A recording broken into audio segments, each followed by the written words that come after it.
All right, team.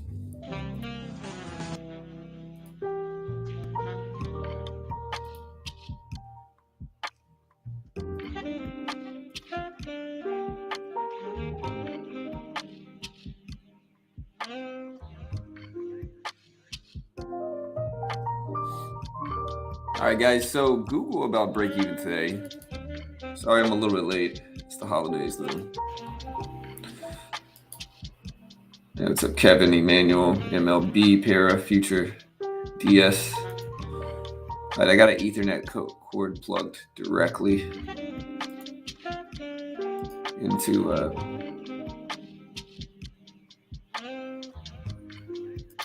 my computer. Do we have any earnings today? Can y'all hear the music? Let me know. Can you hear the music?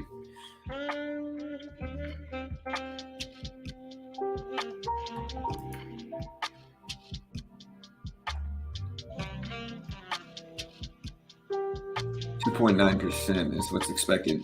Can y'all hear the music? Hey, what's up, Free Night Grandma? Krishan. Hey, what's up? 2.9% is what's expected. Anything under that will cause upward movement. All right, cool. Oh, man.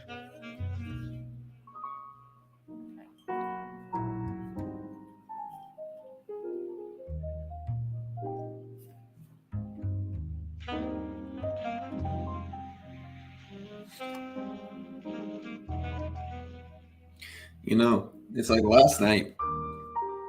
I got like 5.5 hours of sleep last night, like 6 hours. But somehow I feel better when I get like 6 hours of sleep versus when I get like 7 or 7.5. And every single time I've tested this, every single time I feel better when I wake up now. And really, every single time I go to sleep, I wake up automatically about 30 minutes before I'm supposed to wake up, you know? So like one of the theories is that I'm waking up and I'm going back to sleep. And when you wake up and go back to sleep, you feel so much worse when you do wake up from that. But like 6 hours is a little bit better for me. Weird, man. It's just strange. Like 6 hours will make me feel better than 5.5, you know? It's weird. Or 6 hours will make me feel better than 7 or 7.5. Strange, man. All right, guys. Yeah, I'm waking up. I got my LSU mug. You know. Hey, what's up, Kieran? But yeah, it's just strange. Like I don't know why I feel better with less sleep.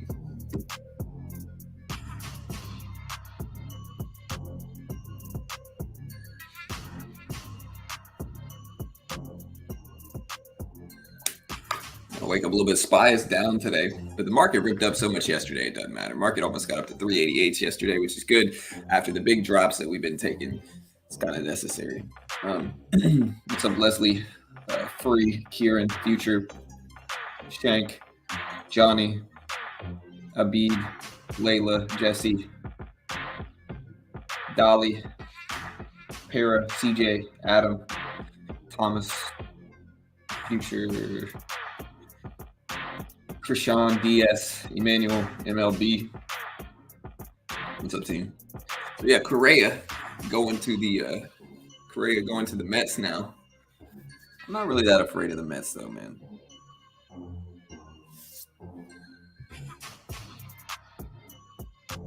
Are you bullish or bearish, bro? I have no idea anything that's about to happen. I really don't know. I hope we go up, but like, are you bullish? Whether I'm actually bullish or bearish is just a different story. Like, I hope we go up, but I don't know. I don't know what we're gonna do. You know, everybody always tries to make these big, bold predictions, and sometimes people are right, and sometimes people are wrong.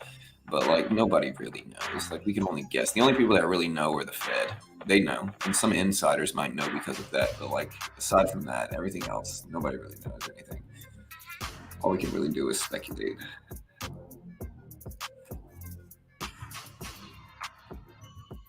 GDP coming higher or lower than expected is the poll today. Yeah, we're gonna get a timer up as well. Don't worry. Let me see if it'll let me do it on this. I'm on my laptop, which is a Lenovo Legion computer. All right, so how much time we got? What's the timer at right now? So right now,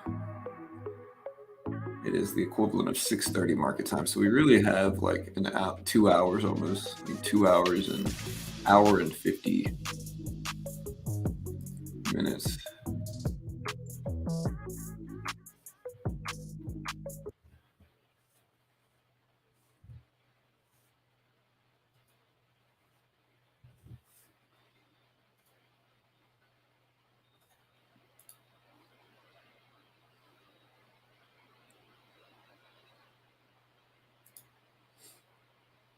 All right, bear with me, guys. We're gonna get this timer set up. There we go. It's close enough. And then I should be able to do something like this, right?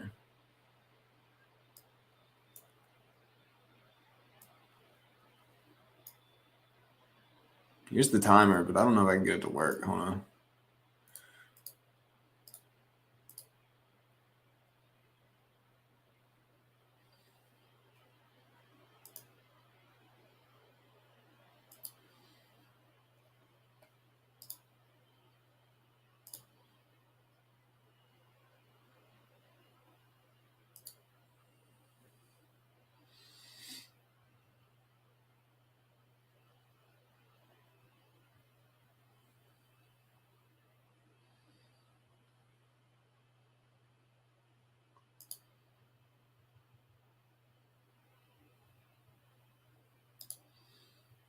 Yeah, I don't know how to do this. Like, this is the closest thing. If I click it, it goes away. It's the best timer I got right now, man.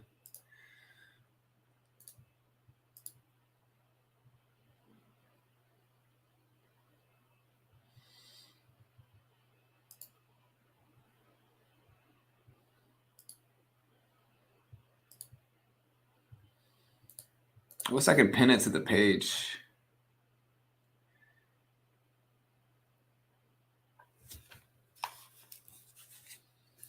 Yeah, like I said, with GDP coming higher or lower than expected?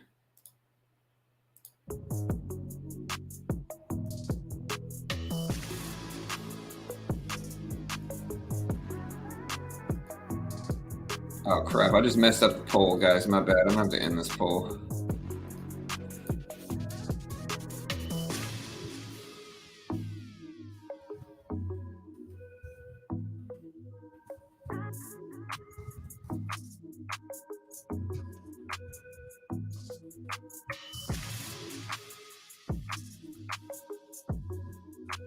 All right, so we got the poll here. With GDP coming higher or lower than expectational numbers here? Vote on that poll. Let us know what you guys think.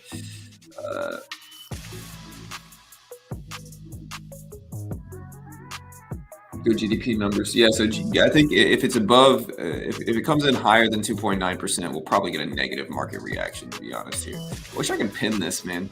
See, my computer's a little bit old. This is an older operating system, so it doesn't actually have the timer thing we need.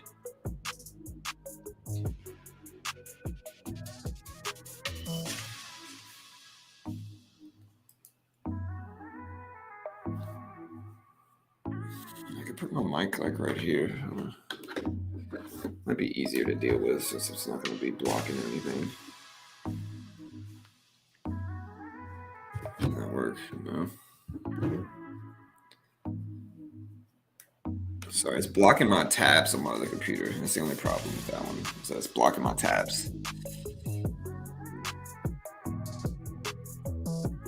Well, yeah, that's always true, man. Yeah, dude, we'll probably get over 1,000 people here for GDP. At least we usually do.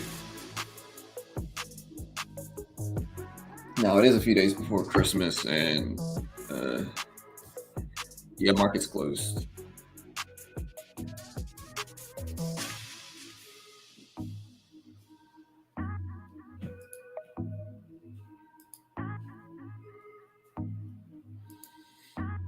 But yeah, so we'll see some traffic come in. Depends on what we get, though, like we should.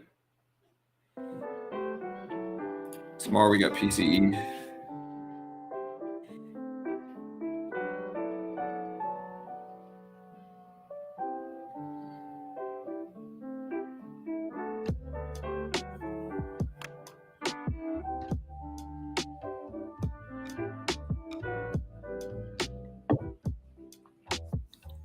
Yeah, it's supposed to like freeze.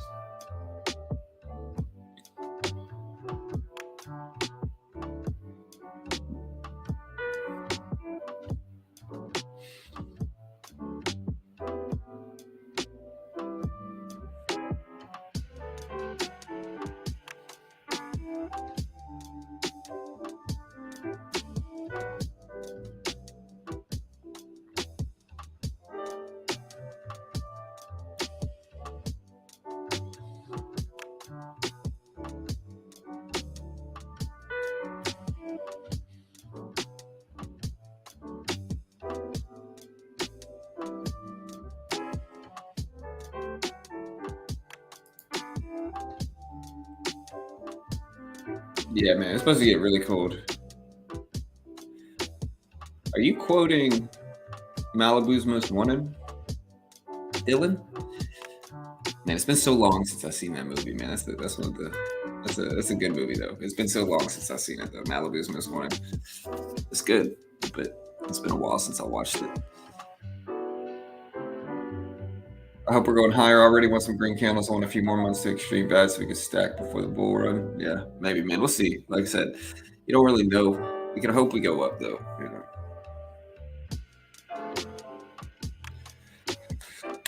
Whew. All right, guys. So yeah, so what do you think Tesla gonna do today, man? I have no idea about Tesla, bro. Tesla, no, this doesn't work either, man.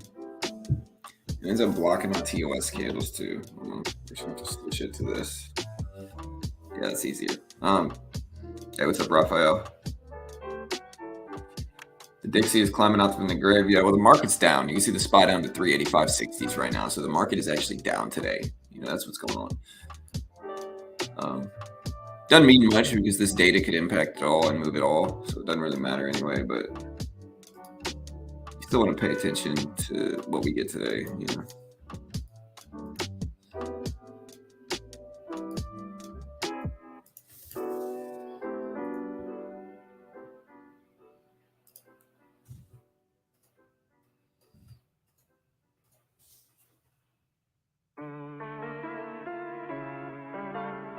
Oh, we don't have a BBBY report. I'm sorry. That's from an old stream. I got to change that, actually.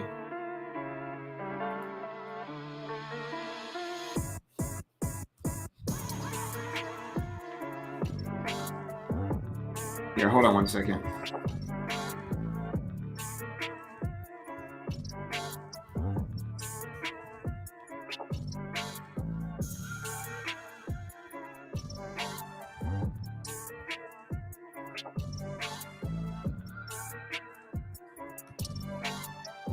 There we go. Sorry, my bad, guys. That's actually the wrong one. Let me fix this. There we go. That is the one we should have put up.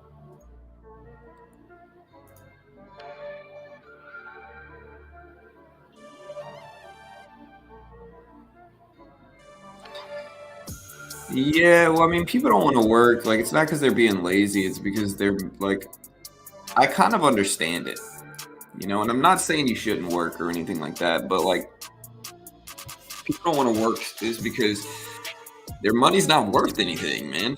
You know, like, okay, if you, okay, let me think the easiest way to, most delicate way to put this, I should say. So I make pretty good money running this YouTube channel, right? Like, we make over 100,000 for sure. Like, we'll, you know, we're making closer to the other end with everything, not just the YouTube channel, but I'm making, you know, decent money is what I'm going to say.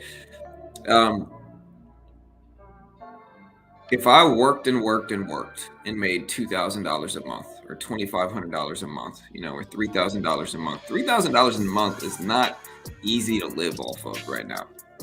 You know, a lot of people are going to just say, why am I going to spend all my time working day in and day out to make barely enough to live off of, you know? And I understand it.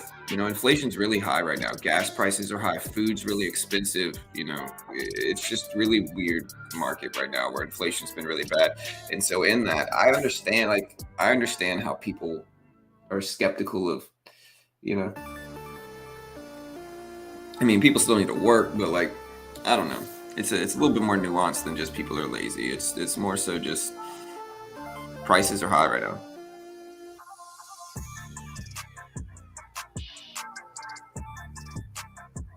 Yes, life. GDP goes down, market goes up. GDP goes up higher than expected, market goes down. GDP goes down, market goes up.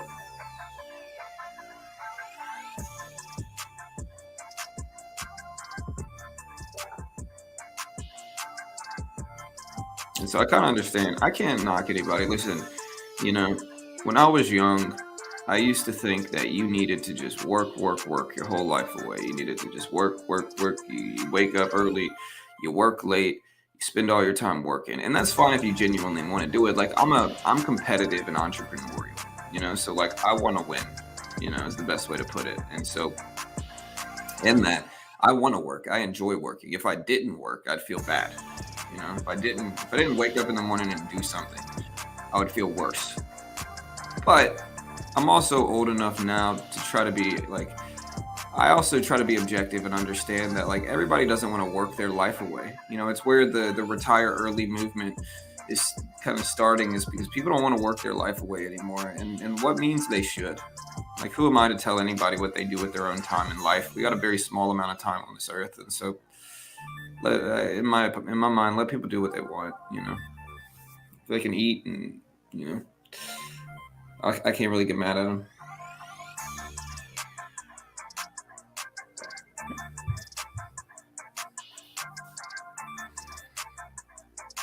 That's right, Beach. 8:30 Eastern Standard Time. I normally get up at like 4:35 a.m.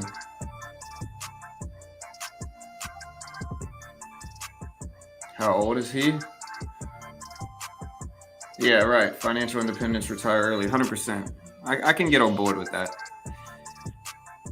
The only problem with that, and again, you guys know me, they say like the Myers-Briggs personality test said I had the debater personality test. So they say like, I don't know if it's like a horoscope where it's just kind of telling me positive things that I want to hear. Like, oh, John, you're so fast with how you think. You think so quickly and can form arguments very fast and enjoy forming arguments and hearing the other side of things. So you're just so smart, And so I'm like, yeah, these personality tests are legitimate. And I don't even know if they might just be kind of horoscoping me, which is just telling me good things. Like, oh, you're so kind to your friends. You're so nice to people.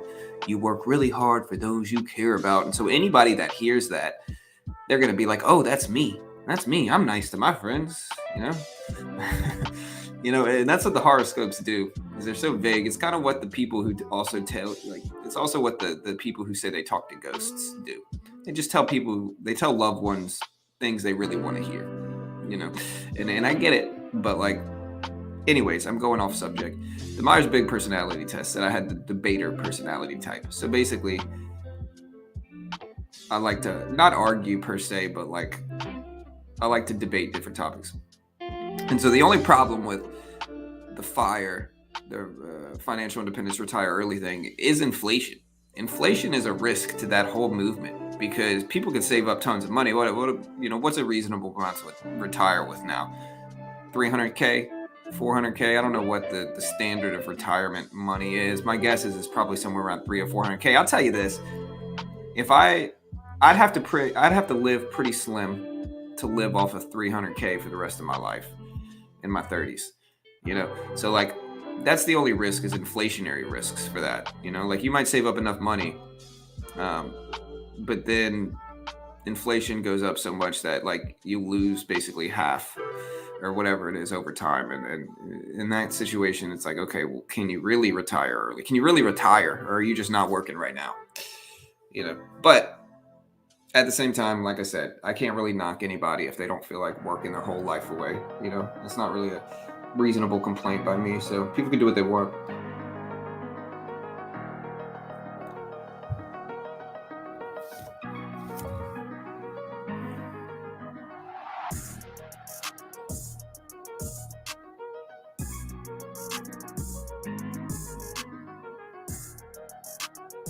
Yeah, I don't ever trade off of smoke and crystals.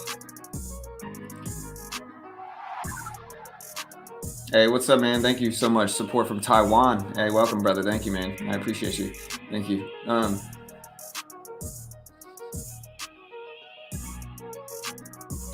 Which option favors bears? Higher GDP or lower GDP? Higher GDP will make the market go down, most likely. Yeah, but it's not about throwing off the numbers per se, Captain.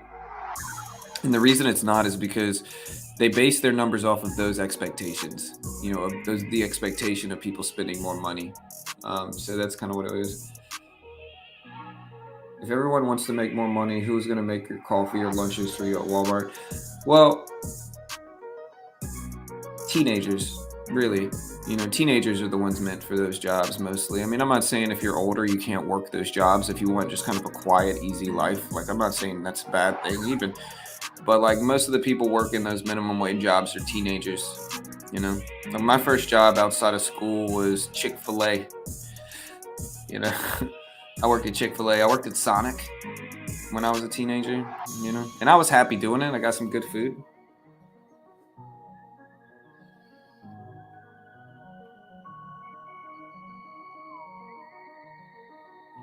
That's right, Beach, 100%, man.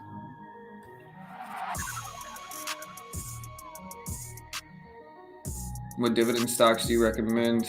Dividend stocks are tricky. You know, the idea seems simple. You find high-paying dividend stocks that you think are going to go up long term, but most of the dividend stocks that I see are not my favorite stocks. Like AT&T is one of them. Like it's not bad, I guess, but again, I don't really know for sure. Yeah, I know, Raphael. Let the robots do all of the tedious, brainless jobs. You know. Pay everyone a living wage, $15 an hour or better. That's not even $30K a year. Yeah, but here's the thing though, Kieran. It's not really the business's fault either, though. Like the thing to really understand about it is that, like, if we're going by the amount our gold has appreciated, we are way behind. You know, and that's not really business's fault. Businesses aren't making enough to really compensate for that either. And so one of the big problems is that we got off the gold standard, and now we're lagging well behind where we should be.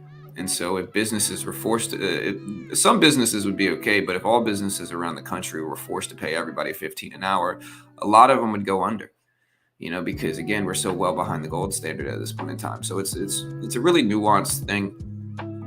It's not really easy to solve, you know, but it's a good topic. SPY breaking down, started to bounce back up a little bit, mostly neutral on the day, though. Another pretty green day for the SPY yesterday, as you guys could see. We were pretty green.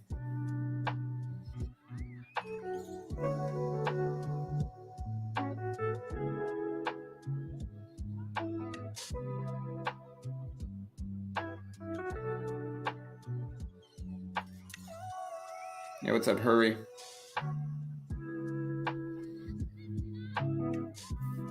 All right, but yeah, we got up at 5:30 this morning instead of our normal 4:30.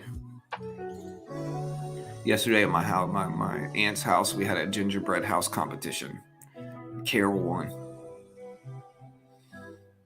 I'll have to show you guys the gingerbread houses. Bro, mine was cool. Mine was like 3-story gingerbread house, but then it fell apart and it crashed. I'm still kind of mad about it.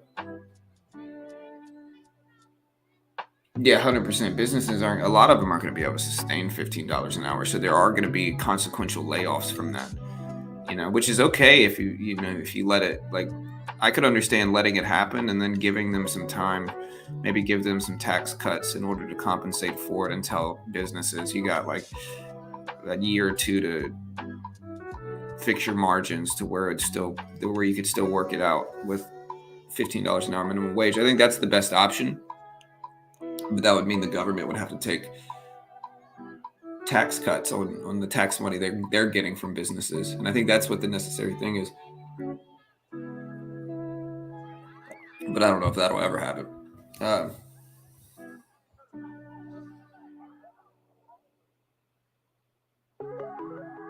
Hey, what's up, Tony? You looking in somewhere else than your own workroom? I mean, I don't have any workers really for me. Like I just got contractors, and most of the contractors don't work. You know, like most of the contractors just kind of help me manage Discord. That's really the only thing that I ever pay anybody for, and I usually pay people pretty well relative to the amount of work that they're doing. I think.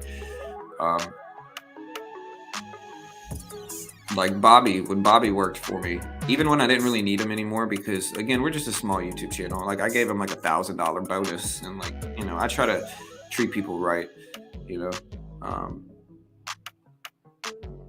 But yeah, I definitely we don't make enough money here to pay anybody $15 an hour. We don't really need it. I mean, to be honest, I know how to do everything myself for the most part, you know, and I've been running this channel myself for years. And so I don't really need to pay anybody $15 an hour, I would say, but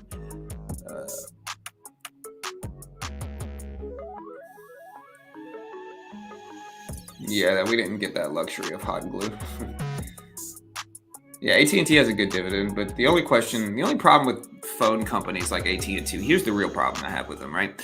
Is that a lot of these companies are going to go out of business. Maybe not AT&T, but they might lose business. Here's the problem. Okay.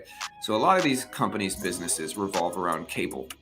They revolve around cable. They revolve around contract-based phone services. So contracts in general, whether it's a cable service, whether it's a phone service, AT&T makes their money with contracts. Moving forward, a trend change that we've seen over the last year or two has been contractless payments. Like right now, I used to have Comcast, another TV internet service provider. I used to have Comcast. I hated them with a passion because they would raise my prices. They would lie to me about contracts with their commission structure for customer service representatives. So the CSRs would lie to me about contracts. They'd say, yeah, you're going to pay $120 a month. And then when I check my bill, it's like $220. And I'm like, hey, you said $120. And they'd be like, no, we didn't. And they would just lie to you, man. They'd lie to you so that they could make their commissions from signups. And that commission-like structure just makes it really sleazy. But to combat that, other companies started doing contractless internet. They started doing contractless internet. They did contractless phone services. And so for my cable services, for instance, like we don't have Comcast or DirecTV because DirecTV is the same thing, which is AT&T owned. Now we just have streaming apps, right? And we can get exactly what we got on Comcast or DirecTV in our streaming apps for much less. Like for $120 a month, $130 a month, I can get live TV, sports, and all the movies and stuff we would get on normal cable on Comcast or DirecTV for less than $120 a month for Netflix, Amazon, Hulu, all of that stuff. I actually have more content now than I did on Comcast without a contract. Same thing for phone services. Now, other companies are offering contractless phone services. And so I think over time, you're going to see the cable industry die. You're not going to see cable internet anymore. The only thing they're holding on to are sports contracts with like professional sports teams and the MLB, with restrictions and stuff like that. That's the only thing they're clinging to life for. And if that went out the window, nobody would use Comcast anymore. The only people that still really use it are like the much older generation or people who really want to watch sports. And I love sports. I watch baseball all the time, but there's some games I just can't watch, and I accept that. But yeah, you're going to see cable companies like Comcast, like AT&T struggle over the next 5 years, I think. And so because of that, I'm not confident to hold AT&T long term like that. I just think that there's risks because I think there's a chance that AT&T struggles, but maybe not. It's been around a long time. I just think that after a certain point, it's going to become somewhat obsolete, in my opinion.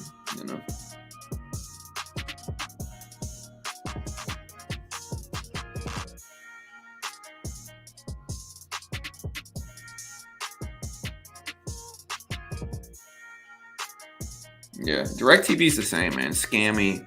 Oh, $150 a month. You get your bill, it's $250. You say, hey, what the heck? They say, oh, we didn't say anything. DirecTV is even worse, man. The internet, the phone companies are even worse too.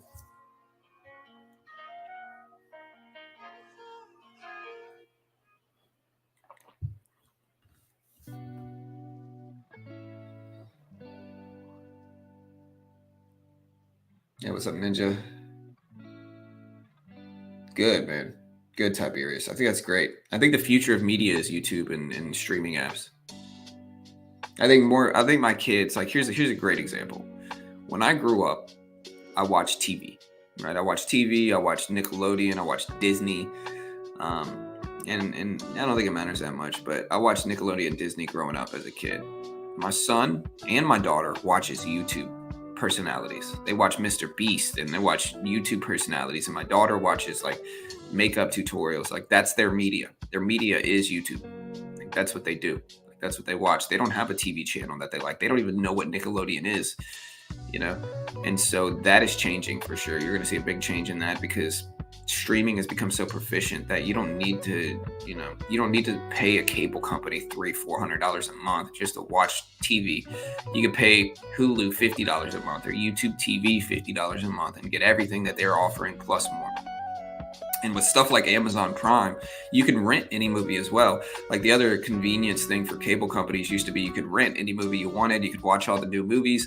Now Amazon Prime will let you do that, and you'll even rent some of them earlier than some of the cable companies on Amazon Prime. So yeah, I don't know how much longer the cable companies are going to be around. AT&T's at $18 though. It doesn't really look that bad. And if we look at the longer term chart, let's just look at the other angle of this.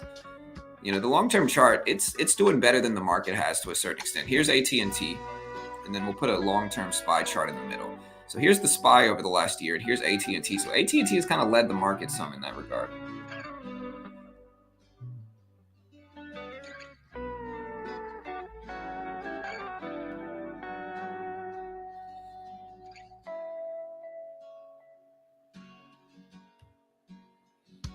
Yeah, TV, man. It's just different. But yeah, here's AT&T. It's at 1815s.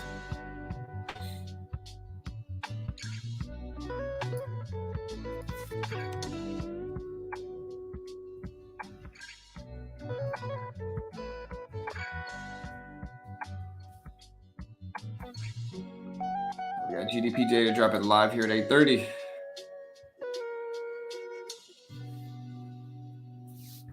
Nah, Mr. Beast is a good guy, bro. He's a good guy, dude. Like that kid's gonna be a billionaire, man. You know, and that kid right now is inspiring a lot of young people to be entrepreneurs as well. You know, I promise you, bro. Every young person wants to be a content creator right now. They really do. I asked my son what you want to do when you get older. He says I want to be a YouTuber. I asked my daughter what you want to do when you get older. My daughter actually wants to be like an attorney. So like. But my son, I don't know if my son just watches me, you know, and sees me do this, and he sees the amount of freedom that I genuinely have running a channel like this. Like I get up in the morning, I'm done working by like 9:15, 9:30. I can hang out with him, and he sees that. But he also likes like Preston Plays and Mr. Beast too. Like he doesn't really want to be me. He wants to be Mr. Beast. Is really who he wants to be. Which is fine, but where do you see Tesla going to be at the beginning of next year? I really don't know, Dark. I really have no idea. I think that Tesla has dropped pretty big over the last little bit. Did it go up yesterday? Okay, so Tesla is struggling over the last few days. It's actually green right now in pre-market, but it was down so much already. We were actually holding Tesla still. Like if you guys remember, we held Tesla. We're sitting on our average is 140, so our average is way up here for Tesla. So we'll see, but lower is better for markets. Yeah, for sure, Beach. 100%, man. And yeah, y'all go check out Mr. Beach. I almost said Mr. Beach. That's a good name, Mr. Beach. But no, if y'all want to check out a good swing trading channel, check out Beach Bum's channel. YouTube.com/beachbumtrading. Go give that man a subscribe. He's got a good video on option strategies for beginners with examples here. Great swing trader. Has a lot of good swing trading stuff.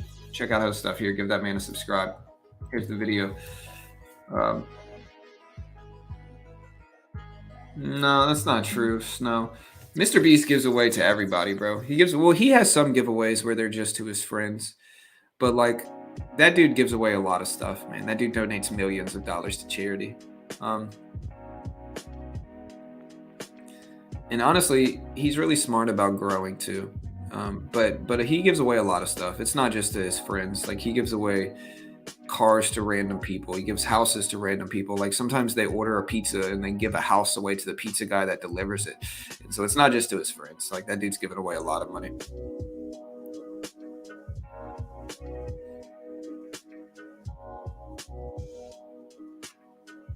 Expectations are for 2.9% GDP growth, 2.9%.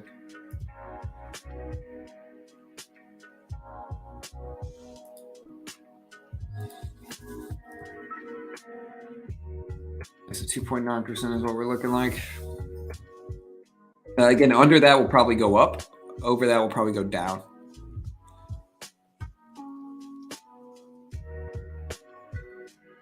So we got England GDP. So here's the thing. England GDP dropped this morning. The GDP for England dropped this morning, early this morning, and it came in at minus 0.3% quarter over quarter, which is good. It was less than we wanted, or less than it was expected. And then regular GDP for England came in at 1.9% versus 2.4% expected. So less than expected for England GDP as well, which is probably going to be seen as good. Our GDP is expected to come in at 2.9% in quarter over quarter. 2.9% quarter over quarter. Core PCE prices for the third quarter expected to go up 4.6%. Jobless claims expected to come in at 1.683 million. Initial claims expected to come in at 222,000 for initial jobless claims numbers. So we got a lot of data dropping today.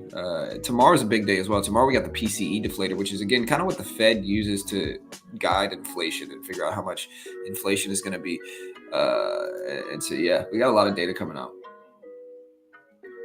I mean, yeah, we want GDP to go down.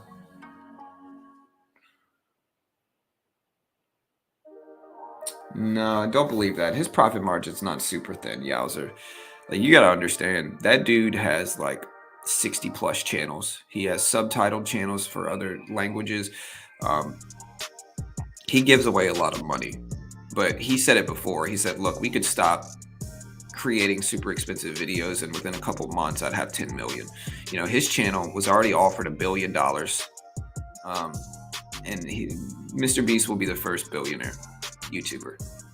It's either going to be Mr. Beast or Logan Paul. If Logan Paul doesn't mess it up by being super controversial, Logan Paul's energy drink Prime, that could go for millions, or that could go for over $1 billion if it sells.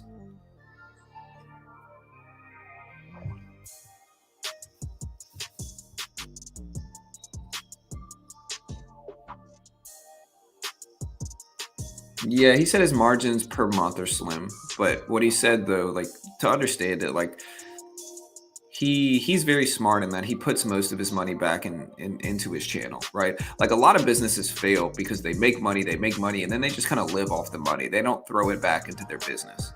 You know, where it's like the way a business really survives is by putting money back into it. No, not really for my business here. Like, my YouTube channel is a little bit different because, to be completely honest, I could throw so much money into this channel and we're still not going to get anything that makes it super worthwhile. Like, for YouTube, you can't really pay to get big. You got to just get big. And so because of that, my niche of channel is a little bit different than Mr. Beast's, where Mr. Beast, you know, he wants these big extravagant videos. Those are going to cost money. But me as a streamer, you know, I could put tons of money back into it, and I have, but it's just not worth it. It's most, you know.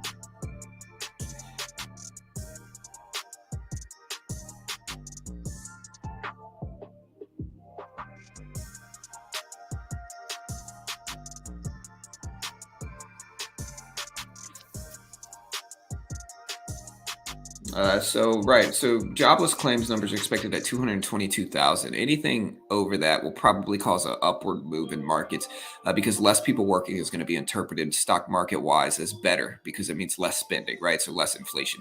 For GDP, it's kind of the same logic. We want less GDP. We want lower than 2.9%. Anything under 2.9% will probably go up.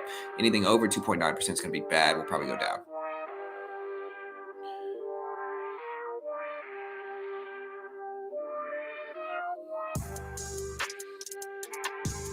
Yeah, but even paid ads here, you know, sometimes they're not going to be worth it.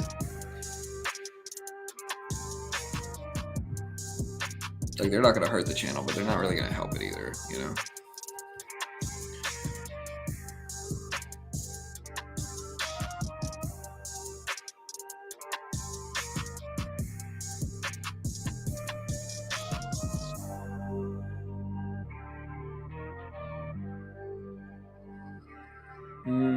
I think there may be some time in our lifetime, but it's going to be far away with inflation going up a lot before that really happens. You know what I mean? Yeah, the cold's headed to Texas, man.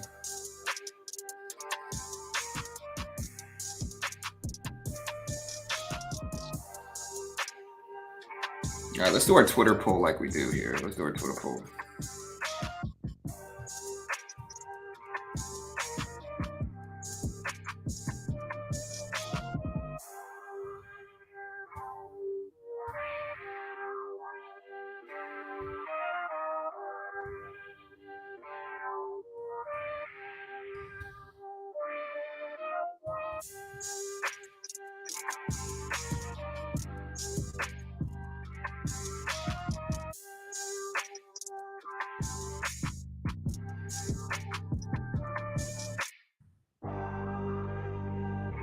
All right, so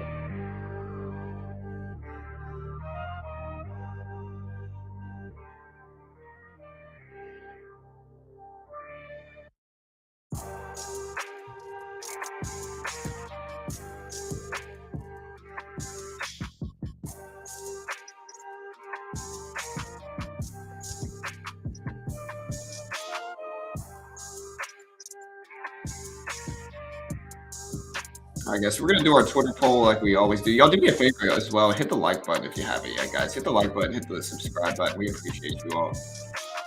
Um,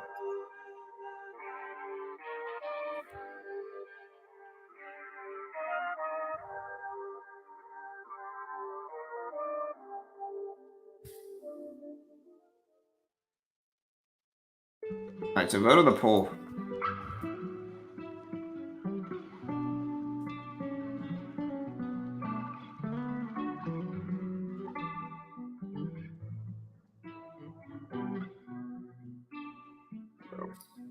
All right, guys. And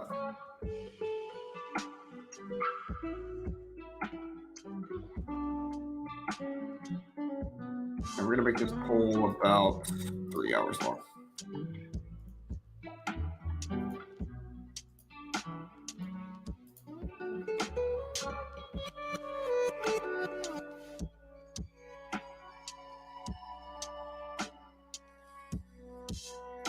I vote on the poll here, guys. We have GDP data being released today. Will it cause an upward or downward move in markets?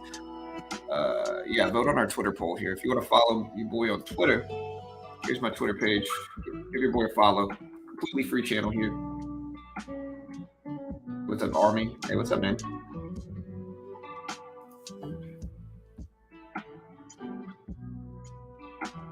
It's a holiday week, so we're running a little slow, but I'm excited for January, man. January, we got earnings season starting back up.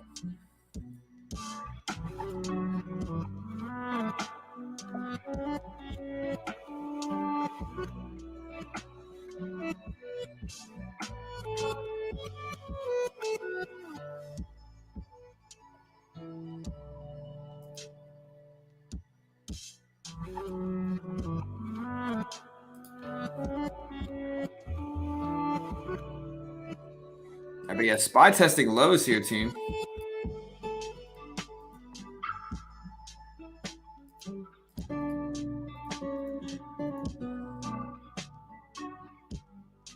Yeah, so the SPY is testing lows.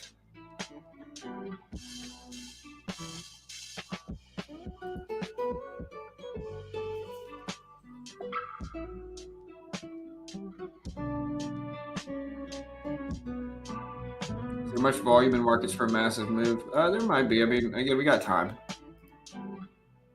And thank you guys. Yeah, give me a follow. Give your boy a follow on Twitter at Be Gooder Trades. We got some votes on the poll. 100% of people so far think we go down. Vote on that poll. Let's look at our YouTube poll as well here. Right now, we got about 260 votes. 43% think we're going lower than expected. 37% think we're going to come in higher than expected. 20% think we're going to come in neutral. As GDP's, yeah, a big release. It's a relevant release. Good morning, John. I'm looking for one thing and one thing only. I want the SPY to hit 390. Hey, good luck, David. I hope we get that. How much longer do you think they keep this liquidity grab? I'm not sure, brother. Again, you can see kind of the market pivoting, going back and forth here. We got the Q, tech heavy based at 270, so it's pulling back some here too.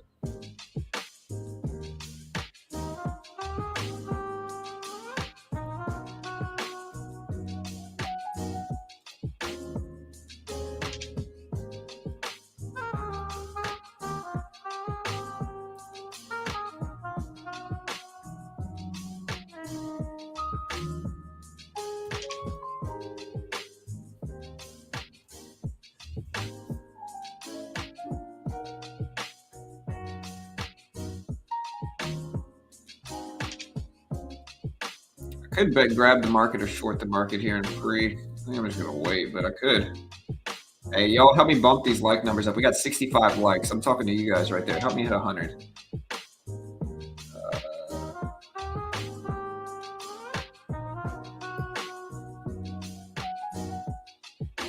have a feeling all the data is fake, and at this point, the market do well. Yeah, we'll see, man. I might short the market right here.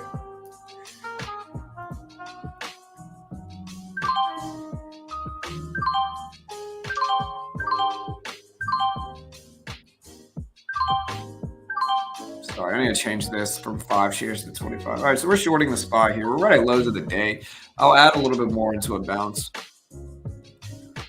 Just in case this causes a negative response in stocks, we're gonna add a little bit to this. Yeah, Rad had good earnings. 8:30 Daniel is when it drops. It drops in about an hour and 10 minutes.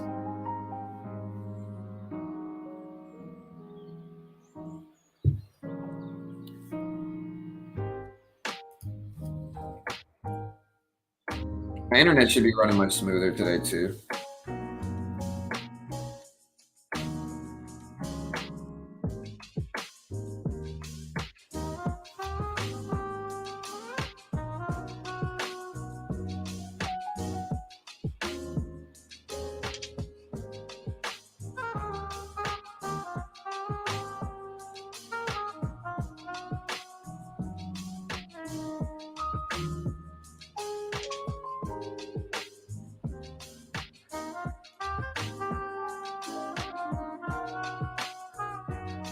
A bear out already.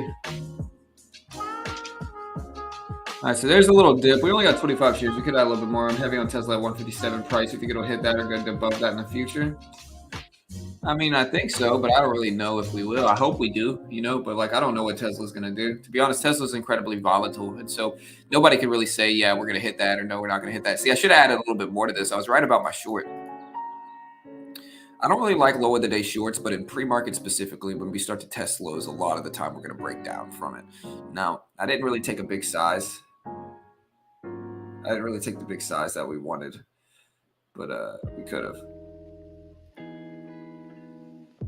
Let me know if you guys see any lag. I'm going to test what the latency is like on my stream right now.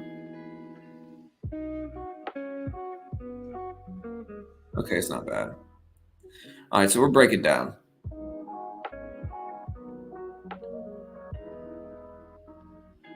Yeah, I'm still in my Tesla trade. But it's not a long-term trade. Like I'm still in it right now. I'm actually break even on it. Like I took so much profit yesterday. I think I'm probably actually green in this, man. Is what I think I probably have. Again, if you guys remember, I have 10 shares now, but I think I had like 50 of Tesla yesterday. I can't remember exactly what I had. We just added another 25 shares to the SPY short. But yeah, I think I had like 50 shares or something like that. And then I rode it all the way up to 140s or something. And then I took profit. And now we're still holding like a smaller piece of it that we're green on today as well. We're down 18 on the actual trade, but I think we made more than that yesterday. So we're green on the trade as a whole, I think. No, I'm not sick.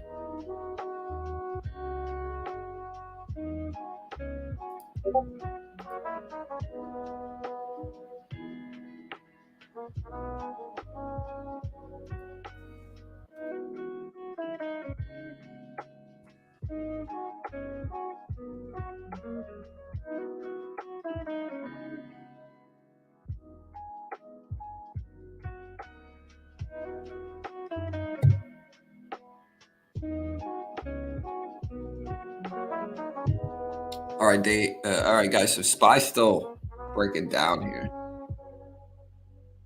See the increase of market will reach the downside, maybe. Data's coming out at 8:30, guys. 8:30. I could try to put a timer up, but they changed the timer.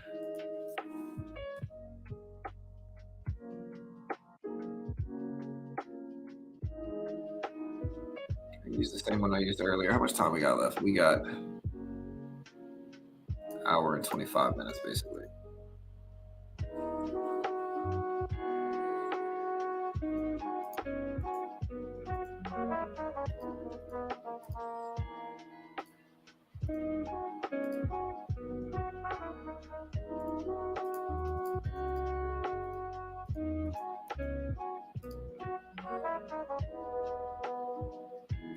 Oh wait, I'm sorry guys, we got an hour and 5 minutes basically.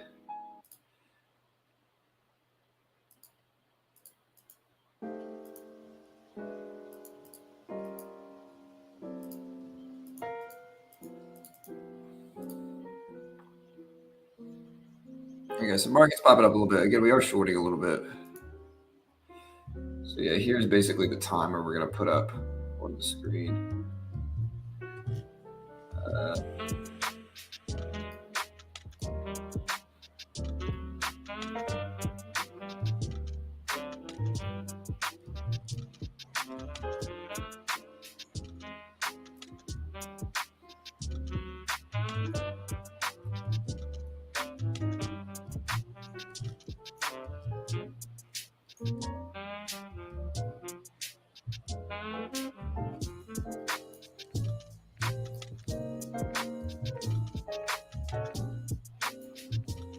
That's the timer we got, guys.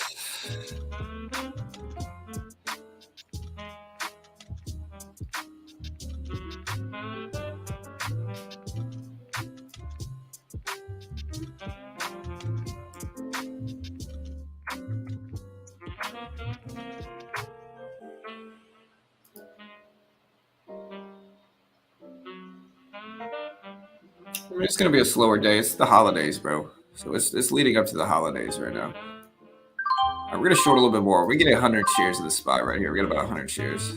We'll take a little $50 risk, give or take. My background fire. I'm not home right now, guys. You know, I'm not home right now. I'm in Louisiana.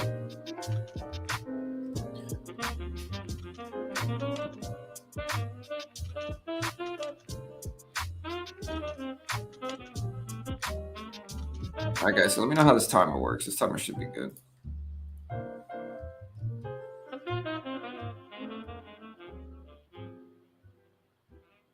Tesla bouncing up a little bit. Let's see if we got any other big market news today here. Do we have MU earnings this morning? Oh, wow, we did have MU earnings. Was that yesterday? CarMax earnings. Nothing really big.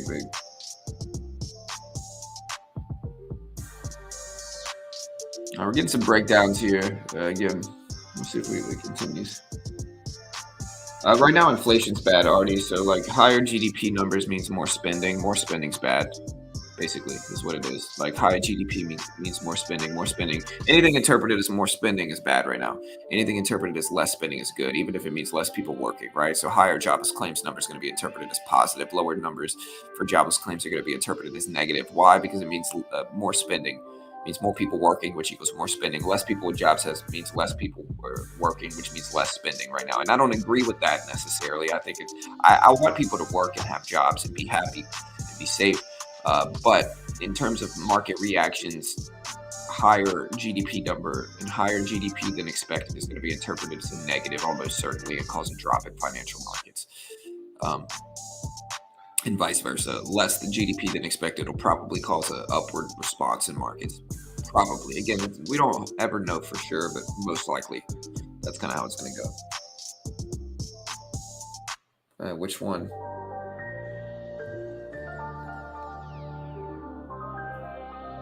No, I just manually cut it. It's not a big enough position to where, you know, like I just watch it. I just stay on top of it.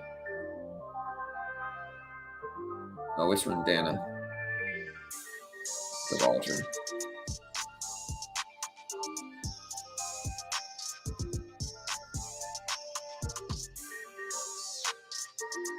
All right, we got about an hour left, guys. About an hour left.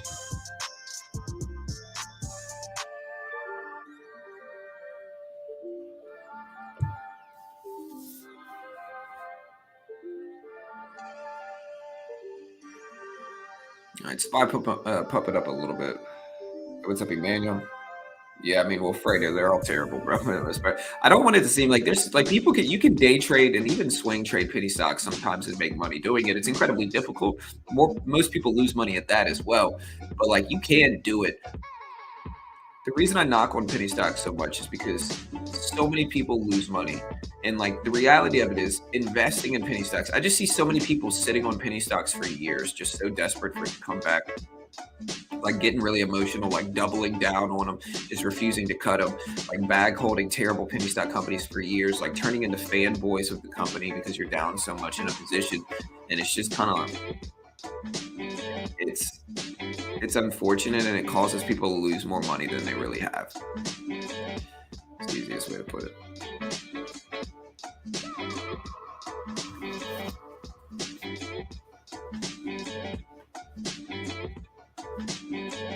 Yeah, I mean, already, like I said, I'm not saying I agree with it, but like that's kind of the market right now, brother. That's kind of what we've been getting, you know.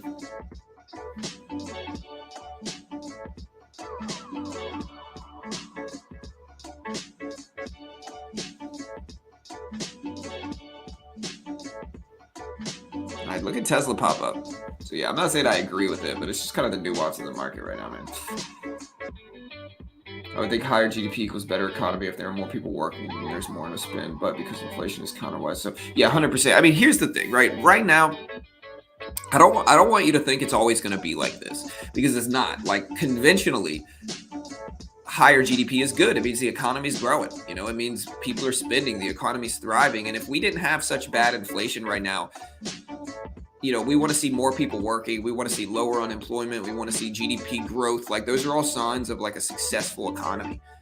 But because inflation is so bad, and because specifically the Fed is raising rates in order to combat inflation, which by theory should discourage the financial, which should discourage spending, is really what it is. Like when you hear about the FOMC meeting or the Fed meeting, right? The Fed raises rates, and the reason they raise rates is to discourage spending, right? And so with the Fed being as aggressive as they have been over the last 6 months to a year, you want to see some results of that, right? And what is the results of that? You want to see less spending. You want to see GDP drop. You want to see less spending as a whole.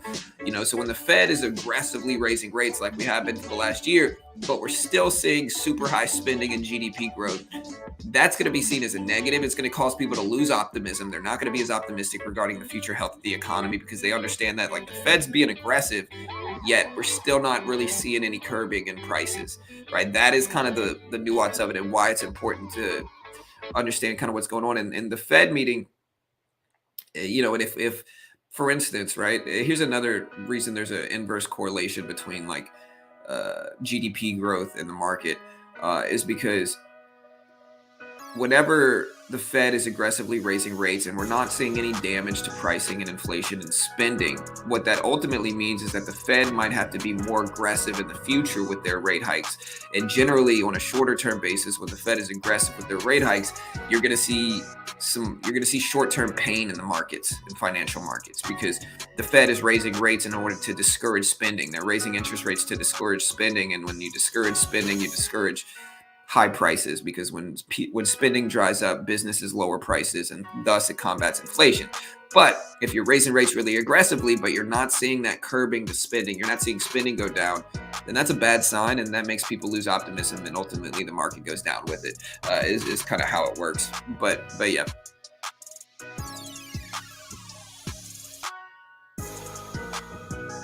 Without penny stocks, no day trading, you wouldn't have a YouTube channel. Penny stocks make up 79% of the stock market. I mean, maybe that's true, Aldrin, but here's the reality of it, brother. You can day trade penny stocks, but like fanboying specific penny stocks that you're bag holding in is not a successful trading strategy. Like you got people who obviously are losing money in penny stocks. They're promoting these sketchy companies that nobody should be buying, right? They're encouraging them to buy it, you know, and they're just, again, the analogy I always use is a pyramid scheme, right? It's kind of like talking somebody out of a pyramid scheme. Like if you ever try to talk, if somebody's bag holding a terrible penny stock, like CEI is a great example. CEI, terrible company, had to do a 50 to 1 reverse split, right? Just a terrible company. People are losing so much money in CEI, and they think they're going to get rich, and they buy thousands of shares, and almost everybody loses money. You know, so I don't care anything about anything, right? Like we might have day traded penny stocks historically, but we certainly never recommended investing in them. And really, even day trading penny stocks is risky. I don't have any sense of loyalty to penny stocks. I think that's a silly thing. I think that most penny stocks are going to fail. Investing in penny stocks is a sucker's bet that mostly new traders make and people with small accounts make. because they think they don't have the money to buy real blue chip companies. And I think that a large majority of them will fail. There's a lot of sensationalized marketing that just kind of fools traders into thinking they're somehow good companies, and they almost never are. If you look back at a large majority of penny stocks that people have called out on my stream, all of them have gone down. Literally 98+% of them have dropped since somebody brought them up here. And so if that's, it's just, like I said, the best way I can describe it is a sucker's bet. It's something that naive traders make. They keep losing money, but for whatever reason, they keep investing in these companies. And, it is what it is. I don't have any sense of loyalty to penny stocks. In fact, my job here running this YouTube channel is to be honest with people. And that's the truth, right? Is that penny stock companies are terrible investments. There's a reason they're penny stocks. Most really successful companies, when they IPO, they're not penny stocks. So somebody said all stocks are penny stocks at one point. That's not true. Facebook, when it IPO'd, was never a penny stock. A lot of the big companies that are actually successful in making money immediately IPO and hold. They're not pink sheets.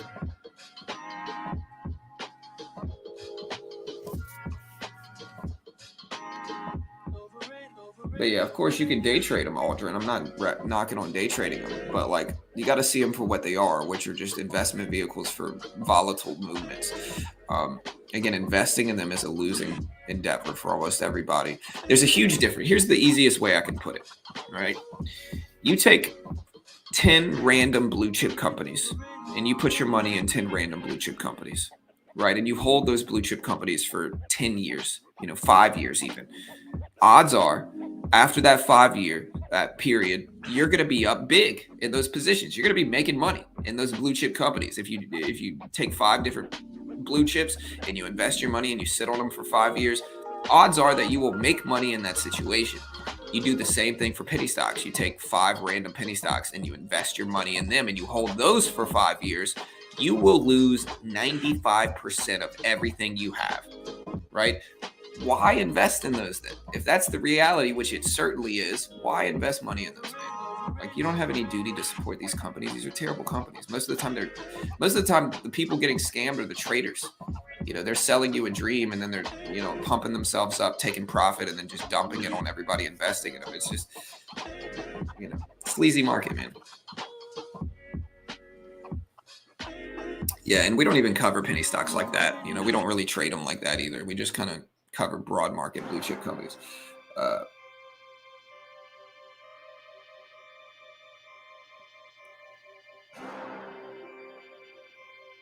Yeah, 100%, man. It is what it is. I mean, like I said, you could like penny stocks, and if you make money at it, do you? But I think a lot of people in penny stock investments are down dramatically, like huge. They're taking huge losses in these companies.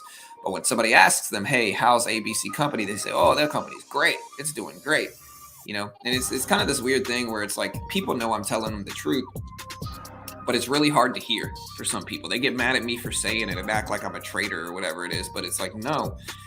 Sometimes the truth hurts, and it doesn't mean you shouldn't hear it. Don't get mad at the messenger here. I'm just the messenger, speaking the truth. If you try to talk somebody out of a pyramid scheme, they get mad at you too.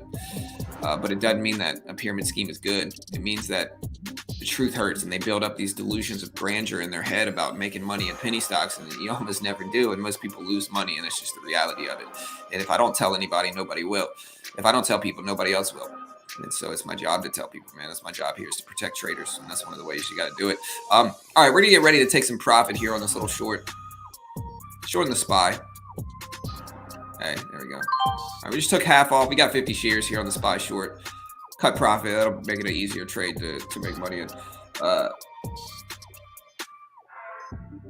Right. If they were good investments, big money would trade them. Big money usually don't touch penny stocks. Why? Is because they're terrible investments. Again, the distinct edge that you have, and I'm going to say it again, guys, and listen to what I'm about to say. All right. The distinct edge that you have in financial markets is that large, healthy companies go up long term.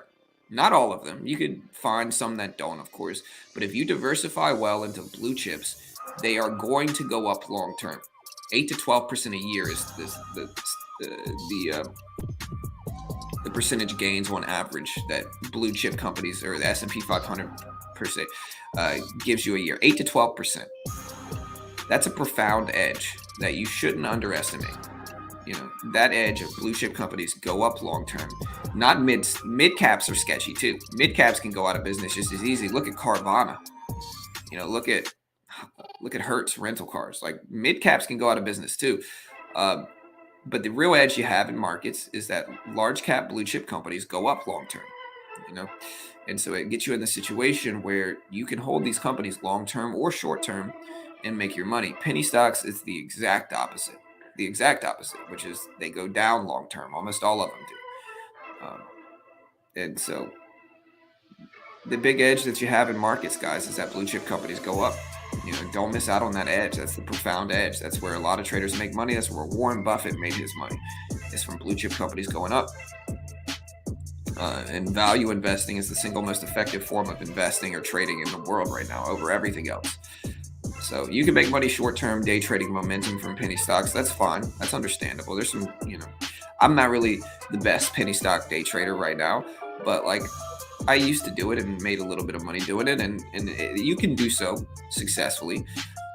But the profound edge that you're going to get is blue chip companies go up long term. Everybody wants the exciting day trading style, but sometimes that's not the right move. If penny stocks are bad, why not make crazy money shorting it, John? Here's a great example. This is actually a really good question, Fu. Okay, so here's the thing. When you short something, right? And I've done this example many times as well, but I'll do it again. When you short something, it's the equivalent of going up to your neighbor and saying, "Hey man, let me borrow a bag of sugar," right? And say a bag of sugar is worth $1, right? So you borrow the bag of sugar from your neighbor and you immediately sell it, and you take your $1 and you stick it in your pocket, right? And then you wait for a bag of sugar to drop to 50 cents, and then you buy a bag of sugar back for 50 cents and then return it to your neighbor, and you keep the profit. You keep the 50-cent difference. That is what shorting is in the stock market, basically. And so the people who are loaning you out these bags of sugar or the stocks are long-term investors who don't care about short-term fluctuations. They don't care if a stock's dropping short-term because they're holding it for 20 years, And so that's why large blue chip companies, like healthy companies, that's why it's really easy to short them. Why? Is because there's so many long-term investors that they're willing to loan shares out and cop a percentage of it that it's super easy to short. They're what's called easy to borrow. In stock market shorting terms, it's called ETB, which is easy to borrow. Penny stocks, on the other hand, do not have a lot of long-term investors. In fact, most of the long-term investors in penny stocks are losing money. And so when you trade penny stocks, you have to, quote, locate shorts, which means that they're going out trying to find long-term investors that are willing to loan you those shares for you to hold. And there's not a lot of them. And so what you see is like most penny stocks are very difficult to short. There's not a lot of locates. You got to pay obscene fees just to locate the shorts. And it's not as easy to short penny stocks because there's just not as many shorts available. So you're not going to be able to short. It would be almost too easy to short some penny stocks because they all fail. But the problem is that you can't locate shorts on them. Like there's not any available on most major platforms is because, and there's some brokers that specialize in shorts and that you can find. But yeah, that's the reality is that there's just not a lot of shorts available for you to do so.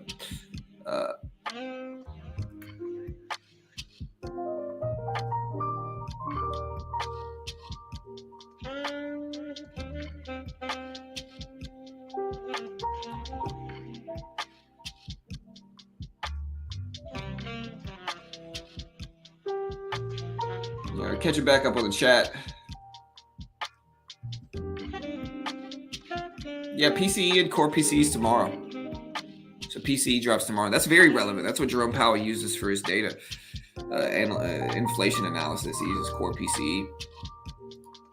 So like when I short the SPY here, I can short this, as much as I want, and it'll give me an instant fill. I won't have to locate shorts or anything like that. Why? It's because there's so many people holding the SPY long term. If they're saying, sure, we'll loan you shorts. We're going to hold this for freaking, 20 years. It doesn't matter what, sure, give us a percentage. All right, so we got to pop back up here. We're going to break even on this trade because we got this weird gap up here, man. Look at this gap up in the SPY, which is fine. Maybe we should have cut it when we had the chance to, but.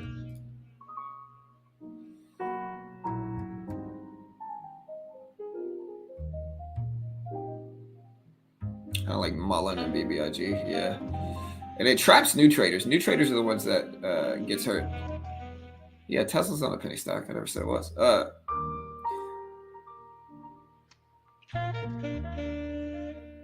Oh, dude, it's jazz. It's calming. Don't hate, man. Don't hate. But no, the ones that really get hurt from penny stocks are mostly new traders. And why do they get hurt is because when they research day trading or trading in general, right? You type in trading the stock market, what are you going to get that pops up? Tim Sykes, warrior trading, even worse, people out there saying, hey guys, why don't you buy ABC penny stock? You see those videos that are like, this penny stock is going to 1000x. Here's a real thought experiment, okay? I want you guys to really do this experiment. This is a really important thing to understand the nature of this, right? You can go back and watch some of those YouTube channels who are saying these penny stocks are going to 1000x, right? Go find a channel that says this penny stock is going to go up thousands of percent or 100% or whatever it is. Go back and look at the actual stocks. Look at the actual stocks and then look at where they are now. And you'll see exactly what I'm talking about. They're almost all down, almost certainly. And there was a period in time where I thought that maybe they would work, but you can go back and look at those videos and really vet those videos and see almost all those stocks are down. They've almost all failed. And that is the nature of it.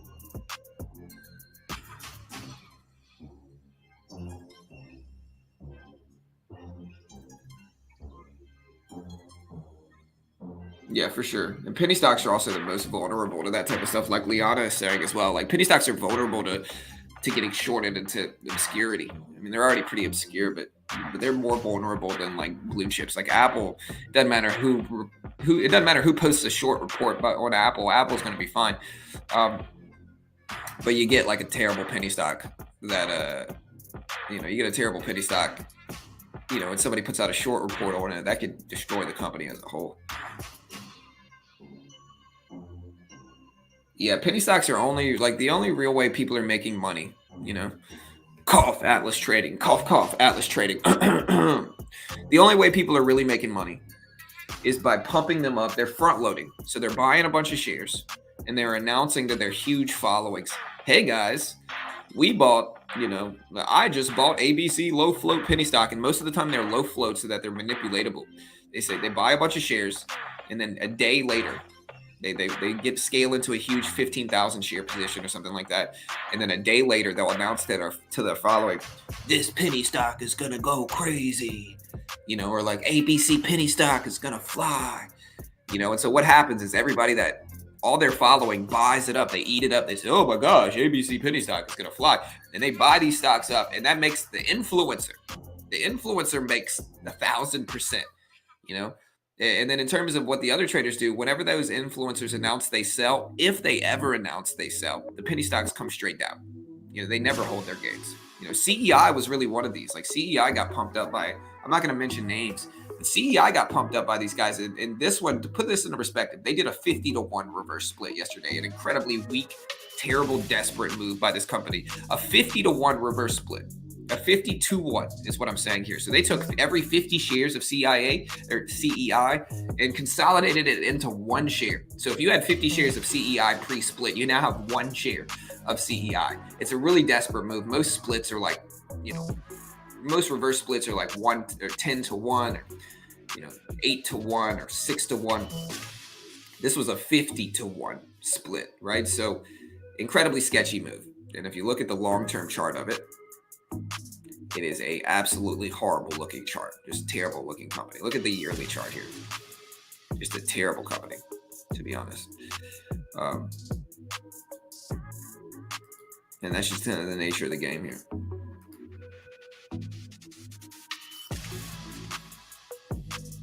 Yeah.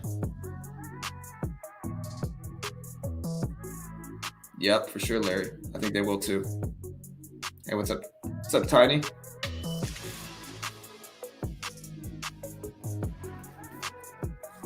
Are we lagging at all, guys? We're not lagging, huh? We should be good, right? Yeah, I mean, it really makes me happy that I ran the channel like I made it. And I know, like, I understand that me talking like I am builds up enemies. Like, you got some penny stock YouTubers who don't like me because I'm attacking their business model. Like, they don't want to see me. They don't like me saying this stuff. Like, they want me to just be quiet and let them scam people. Like, that's the reality of it. you know, so like they don't want me saying anything, of course, and it builds up enemies for my channel, really, you know. And it's weird, like you get people that got scammed by these guys who are just desperately defending them, and it's kind of like somebody defending their pyramid scheme group, you know, like if you spend $6,000 on something, then like I said, I could buy a course. Course could have one word in it, one sentence, say buy the dip. I spent $6,000 on that course. Somebody asked me, hey John, how was that $6,000 course you bought? Best course ever, greatest course ever. You know, confirmation bias is strong, and that's a lot of the people you see defending these guys, is that they're so entrenched into the scam. They're so entrenched into the sketchiness that like it hurts too much to admit they might have been fooled, and so they just desperately defend it. Q just broke lows. Our SPY trade's starting to come back down here. So we're still in 50 shares. Okay, good. Yeah, it's going good, Tiny. Seeing my fam, you know. All right, so there's a breakdown here. Market flushing down here. We still got about 40 minutes, guys. 40 minutes until the actual data drops. Here is the timer. All right, GDP data comes out at 8:30 Eastern Standard Time.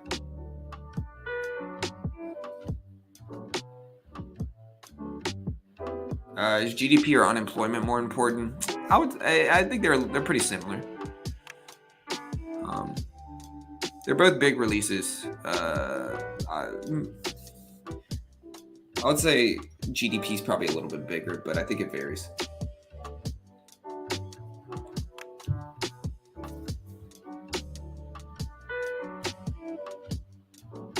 John, why don't you start selling courses yet? Because I don't want to be another sleazy guru selling courses. Like I don't even claim to be an expert or a good trader. Like that's not what I want. That's not the way I design my channel. Where it's like I'd rather give people stuff for free, and you know, any course I put out there, it's free. It doesn't cost money.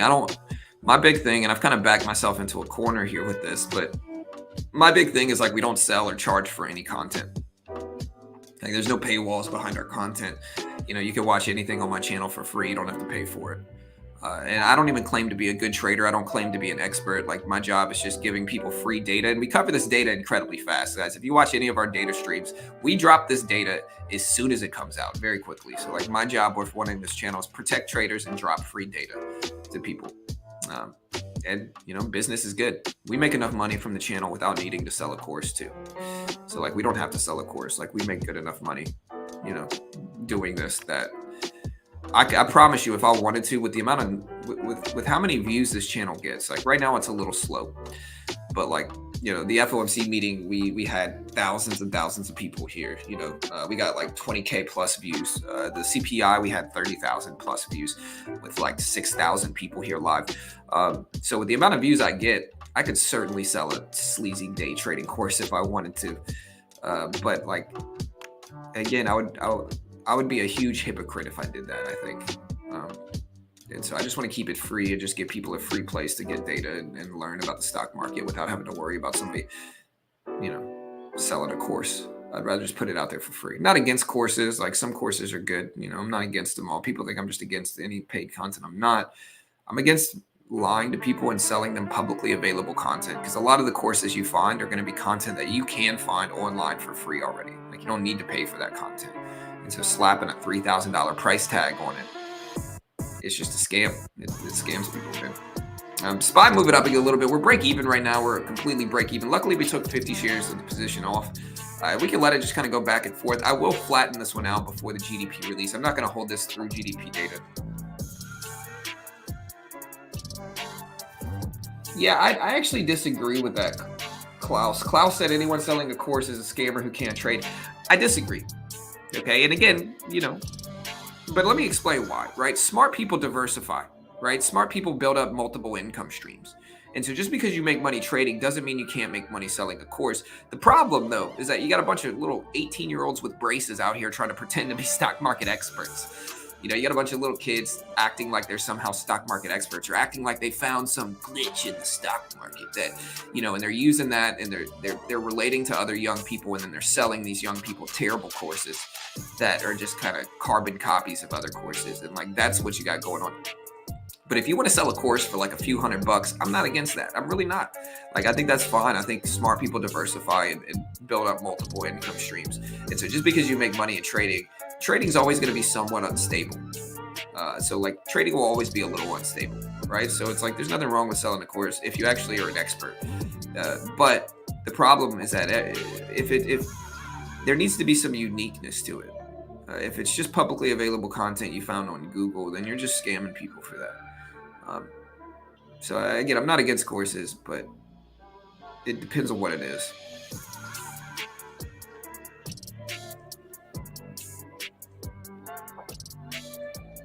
Hey, thank you, Greg. Hey, thank you, Aapl, my guy. Thank you, brother. Are these market conditions the worst you've ever seen, and how long have you been trading? I've been trading for about 6 years now, 5-6 years. Longer term, it's the worst we've had since I've started trading. Like longer term, it's the first real bear market that I've been in. But shorter term, no. You know, it just depends, man. Like the market's not going to go straight up. We're going to have bull and bear markets.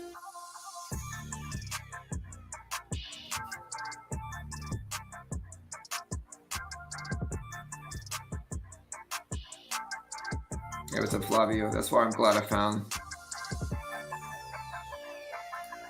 Yeah, I mean, sorry, Tiny.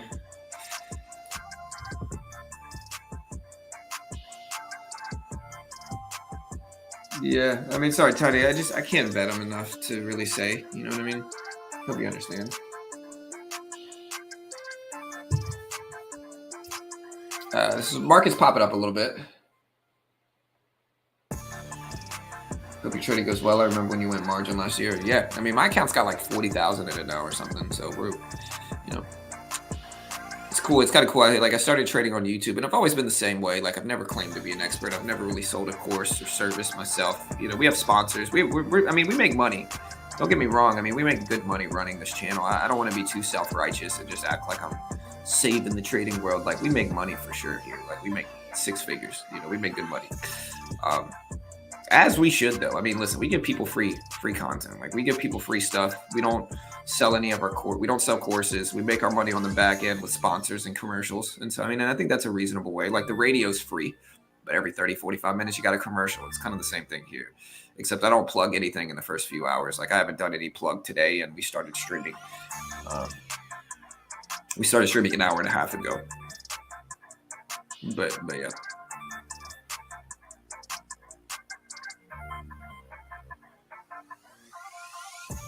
Are your kids in school while you were chilling and trading? Nah, my kids are all for the holidays, man. My son gets up pretty early. He's probably up now. My daughter sleeps in. My daughter's a teenager, so she's at the sleep in, and she doesn't want to wake up. Hey, thank you, Matthew. Yeah, we'll see, Para. I hope so, bro. Hey, thank you, JT. Yeah, it might be a little risky today. Y'all just be safe. 1999 VHS course. Yeah. Mail order course, you know. I'm in AMC right now. How old are you? I'm in my early 30s. Early to mid 30s, really. You know, kind of get on the top end of that early 30s level. But no. Yeah, I got an 8-year-old and a 13-year-old. The dollar index is falling down some, so the market's been bouncing back a little bit. We've mostly been choppy, though, on the SPY here. We got 50 shares. We've been shorting this for like the last 20 minutes, but again, I'm just sitting back at it, you know. Oh, nice pair. Yeah, I'm not going to be specific about my age just because, you know, but yeah, we're getting up there. Hey, thank you, Cool. He said, thank you for all you do and helping beginners like me. Merry Christmas and God bless you. Hey, you as well, Cool. Thank you so much, man. I appreciate it. Yeah, we got a good group of supportive traders here. Like, we really do. Like, we got a good group of traders here. We got good and bad apples like anybody, I guess. You got some people who are obviously like just waiting to criticize or waiting to, you know, make my channel look bad, and eventually they'll get banned too. But most people here are solid, good traders that are just genuinely helpful and appreciative. I think anybody that looks at it objectively, you know.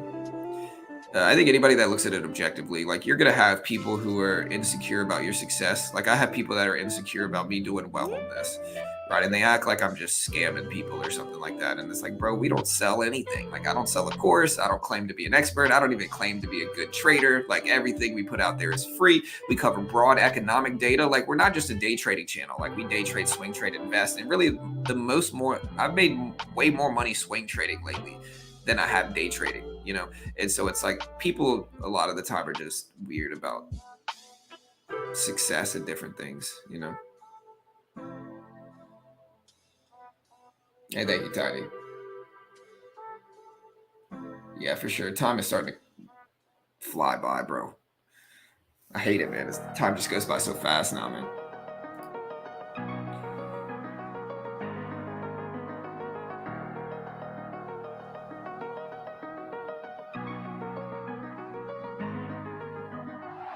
Probably K. He said, yeah, higher market will probably go up, lower the market will probably go down. Or no, vice versa. Higher, there's an inverse correlation. So higher GDP equals bad market. Lower GDP equals good market, right? Just remember there's an inverse correlation between GDP and markets right now because of inflationary problems. That's the nuance of it. It's like there's an inverse correlation here.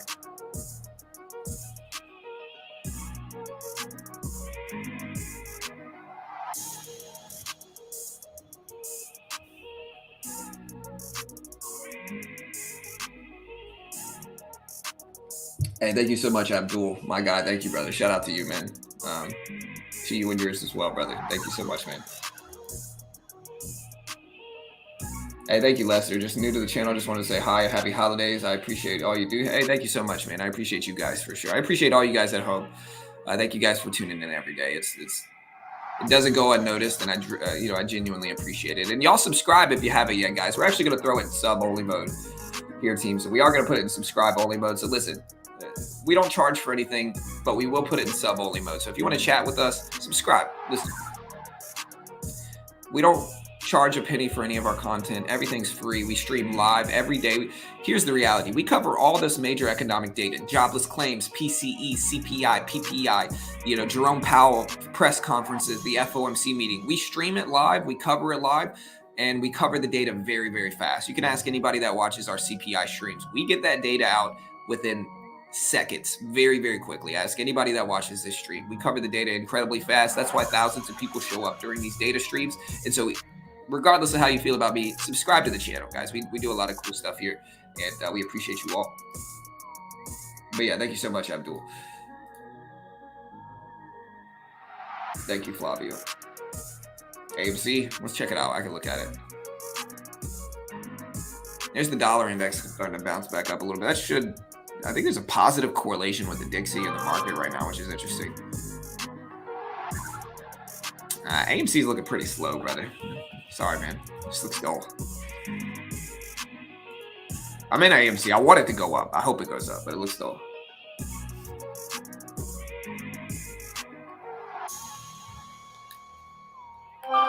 Hey, thank you, Jashmin. I appreciate it. Thank you, Garrett. Will the market rally? Thank you, Ricky. Thank you, Burley. Yeah, will the market rally, guys? Will it rally this year? The only questionable thing I think I have for this, right? The only questionable thing is okay. So we're in a bear market right now. Like the SPY is down over the last year. Okay, so just to give you that counter argument on why the market might not rally, this is why. All right, we're in a bear market right now, which means that a lot of big corporations, businesses, hedge funds, banks are losing money this year. Towards the end of the year, in terms of tax, relevant to taxes, a lot of people do what's called tax harvesting, which means that like if you're sitting on a loss and you're a big corporation, you're gonna cover that loss right now before the year's end. Why do you do that? Is because when it comes to paying taxes, you can write off those losses, right? So a lot of people are going to be exiting positions that they're losing in right now, especially in a current bear market where the market's actually down over the last year, and that's called tax harvesting. That could stifle some growth and some upward movement in stocks. And I hope not. I hope the market flies. Like, I don't care about the short I'm in right now. I hope the market rips up and flies up. I really do. I truly do. I hope the market does well. But that's one of the other sides of it where, it could we might not fly up like everybody wants us to, because again, we're in a bear market, and certain people might be covering their losing positions for tax purposes. So just be careful.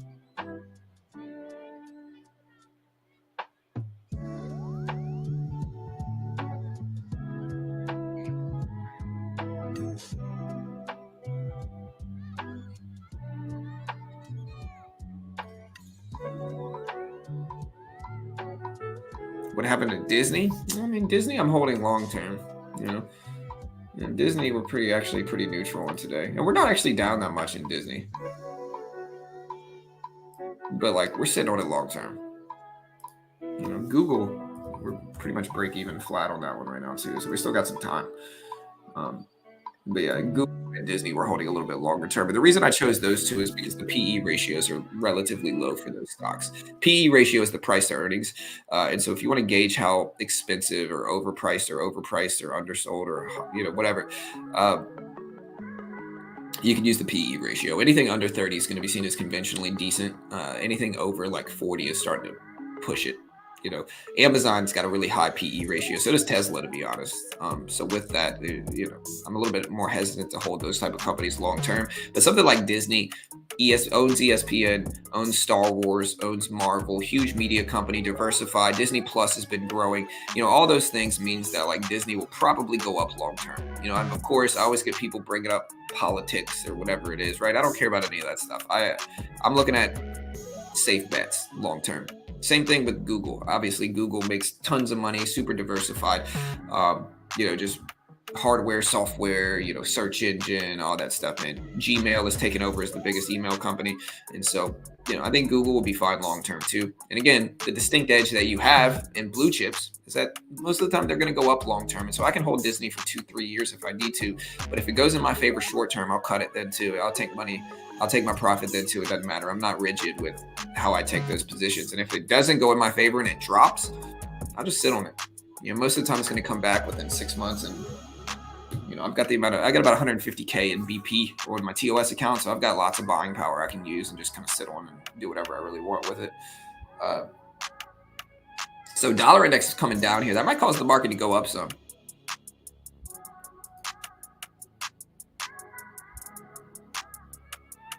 Hey, good luck, Dylan.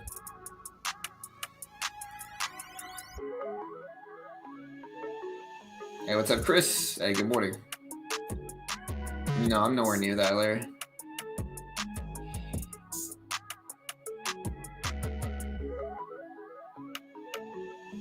Load up on Disney at 85.30s. Hey, good luck, brother.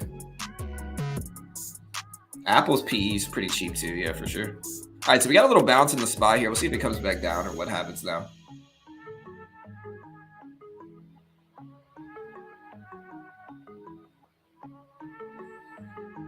My go-to swings are usually Disney. Disney at low 90s, 80s, low 90s is usually where I start to scale in for a longer term hold. But if it goes up to 100 or something quickly like it did last time, I'll just cut it and take my money. You know, the huge edge that you get in blue chip companies, guys, is that you can do exactly what I just said, right? Even if you have small accounts, even if you buy 10 shares of Disney, you know, you can sit on that and make money. You know, you have to consider where things are objectively cheap. And probably the most successful trading strategy I've ever had has been looking for healthy blue chips, waiting for huge drops in these companies, and then just starting to scale in dollar cost averaging over a period of days or weeks, and then just sitting on them and waiting for them to rebound. Single most effective trading strategy I've ever used. I did it in 2020 with United Airlines. With UAL in 2020, I bought it at like 25 after the huge drop we had in 2020. Everybody called me crazy. I made 30% in a few weeks, if I can remember right. Did the same thing with Uber. I did the same thing with MGM. I bought call options on MGM after the big drop in 2020. And so there's certain parts of markets where things are objectively overreacted on the downside, like overreactions on the downside are there. And there's objective value in some of these companies. Where, you know, you're going to have a huge chance that they're going to be higher than where they are now in the future. And so, you know, the long-term edge is that stocks go up long-term. And so I'm just trying to make sure I take smart plays. You don't get these type of big drop opportunities, you know, often. And so for me, and again, I'm not an investment professional. I might be wildly wrong about any of this stuff. We might just crash on down high. I have no idea what I'm talking about. Do not copy me. I don't want anybody to copy me. We're not an investment professionals. Like I said, I might have no idea what I'm talking about and be wildly wrong about everything I do. Do not copy me.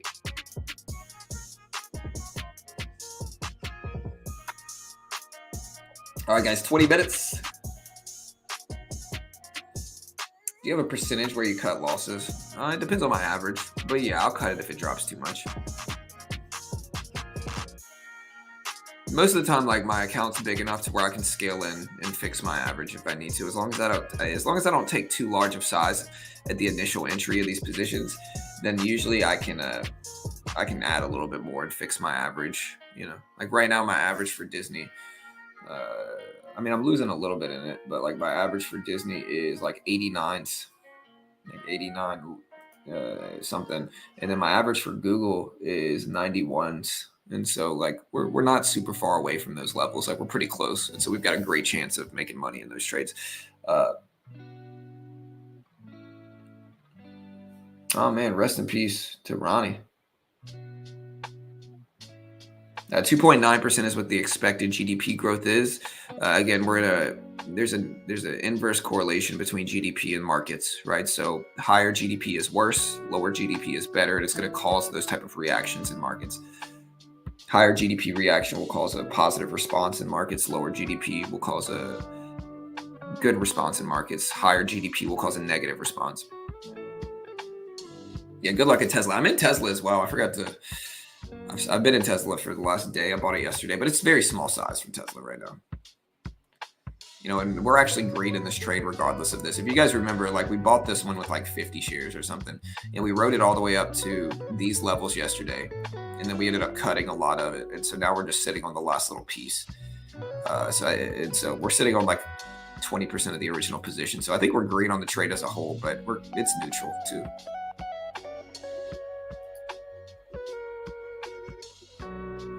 All right, guys, SPY started to break down. Let's see if we fall down some more.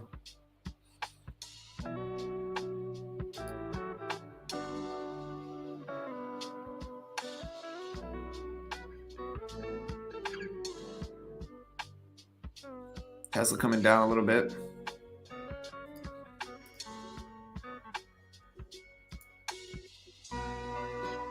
Also, guys, y'all check out TopStep, man. TopStep is the most legit funded program in the world. One of the ways you can trade these big economic releases, like remember guys, today we have, like you see me shorting the SPY right now, right? You can check out the E-mini. This is the futures contract of the S&P 500. And you'll notice the price action is exactly the same. Look, big triangle style bounce, consolidation, consolidation. This right side is tradable without PDT. Like there's no PDT in futures. So you can day trade short as much as you want in futures without being restricted by the PDT. And TopStep is the most legit funding program in the world for futures. And it's a great way to try it out. So if you don't have that much money in futures, but you want to try out the futures market, base package on TopStep is less than $150 a month. You can try it out. They'll give you a demo. And if you can hit their target and follow their rules, and there's a ton of resources they use to help you and it builds you into a better trader. But if you can hit their targets and follow their rules, they fund you between 50 to 150K with a 90% split, regulated by the Chicago Mercantile Exchange. They pay out millions and millions of dollars every year to their funded traders. They fund thousands of traders a year. It's hard to get funded because it's legitimate funding, so it's very difficult to get funded, of course. But even if you don't get funded, again, it's a lot cheaper to put up 150 or less dollars, like 130 something if you use my link and get 20% off. It's a lot cheaper to do that than to put up 10K in futures and risk that, because futures can go against you very, very fast. And so really a great way to try them out is a funded account program like TopStep. And TopStep's kind of the OG. They've been around for over a decade. You know, they're kind of the funded account program in futures everybody else copies off of. But if you want to check them out, here is the link. Great way to help support your boy here and support this channel. Also, you can find the link in the description. This is the first, and just to put it into perspective, that's the first. They are a sponsor of mine as well. I'm definitely biased in their favor. And that's the first sponsored post we've made all day. So that's the first commercial we've had here all day, and we're 2 hours in. And so, yeah, you know, we don't overplug. Like we promote maybe, you know, once every 30, 45 minutes to an hour on average. E-mini breaking down though. So our short's starting to make money. Here's Tesla. We're in Tesla as well, but looks like we're going to be losing a little bit more on that one. It's going to follow the market. But yeah, there's the drops here. We have 15 minutes or so.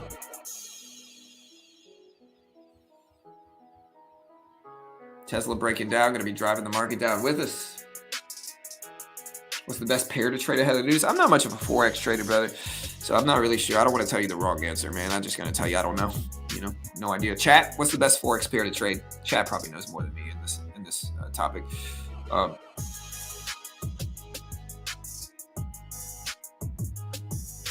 Well, they give you a demo, Ahmed. The base one's 50K, right? So they give you a 50K demo. You got to hit 3,000 in profit on that 50K demo without losing 2,000 in trailing drawdown and $1,000 per day, right? So, and it's a reasonable ratio. Like if you can make 3K essentially without losing over 2K or over $1,000 on any individual day, then and if you could pass both phases while doing that, then they fund you with a 90% split once you're funded. So once you're funded, you make 20K, you get to keep 18K basically. So you get to keep 90%. You also get to keep 5,000, your first 5K, like with no split. Like you get to keep all of your first 5,000. All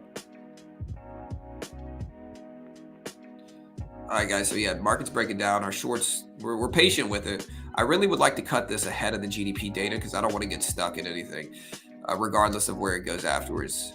Might go in my favor. Holding on to these big economic releases, like taking big positions ahead of this data, unless you know some insider stuff, is going to be a coin flip at best, and it's just a gamble. And so I get flat ahead of these data releases because, frankly, there's no point in just flipping a coin and trying to make money. It just doesn't make sense to me.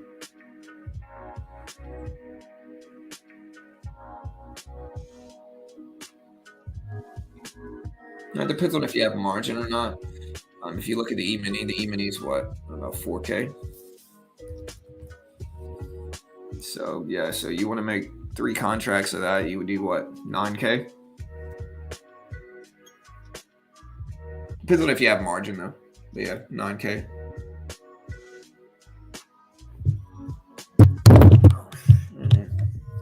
How does this mic sound, bro? This is my little travel mic. Is this mic as good? Like, what's the sound quality like here? Let me know how good it is.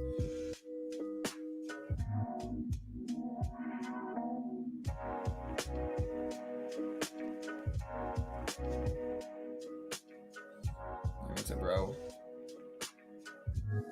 I'll probably close it life. I'm not gonna write. I'm not really gonna want to gamble away at it. John, should I buy a home or invest money in shares? Well, there's pros and cons to each. That's kind of a really nuanced question. I'm not sure. Depends on your situation. Depends on what your goal is. If your goal is for big, quick growth, not real estate. If your goal is for big, quick growth, but if your goal is for safe growth, real estate's okay. It just depends on what you're looking for and your risk tolerance and everything. So I really don't know. It just depends on the person, man.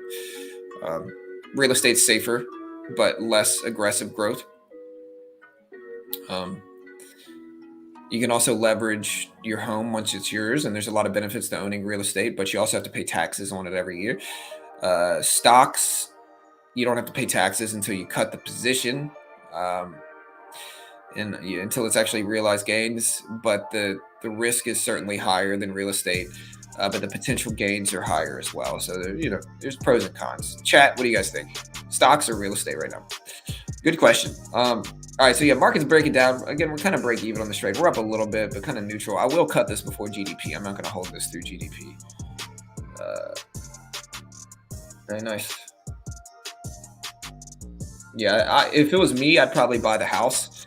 And then if you really wanted the money, you could, I don't know, turn it into a rental property, and then depends on what your interest rate is as well, or if you're paying cash or how that's going to go to. Tesla breaking down more at 137s. What are your thoughts on the weight of today's data to the market? I think it'll be influential. No, I don't know. I think real estate has less risks. It depends on what you're looking for. You want safer, it's real estate. Depends on what you do. Like, all real estate's not safe. I'm a real estate agent off and on. I think my license expired right now, but I'm an off and on real estate agent. The real estate market's not always doing great. You ask most real estate agents, it doesn't matter how the market's doing. They're going to say, oh yeah, the market's great. It's not always great. Right now, I think we're in a huge bubble. Or at least we have been over the last year. I don't know what the market's looking like now. I think we've pulled back a little bit, but I think real estate territory is bubble-ish right now. I think prices are I think people are waiving appraisals and doing all this crazy stuff. And so I think there's risks in real estate right now too, to be honest, but it's a different type of risk.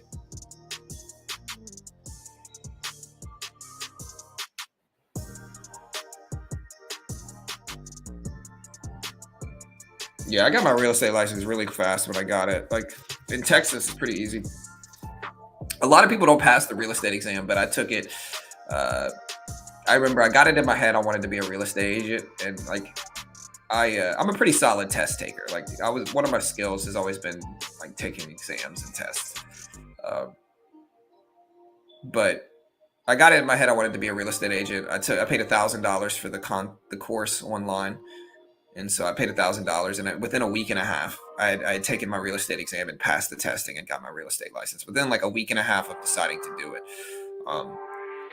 and so basically, you pass the courses, you get the required amount of hours, and then you go pass your real estate exam, and you basically have your license in Texas. Some say I had the top 3 best scores in the real estate exam ever in the world right now. Top 3 for sure.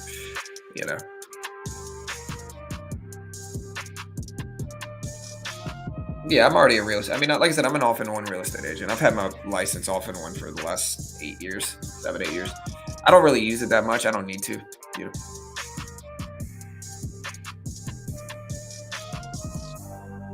Why did you stop doing it? To be honest, trading took over. Same with me. Yeah, I mean, to be honest, I make enough money with this channel that I don't really need to sell real estate.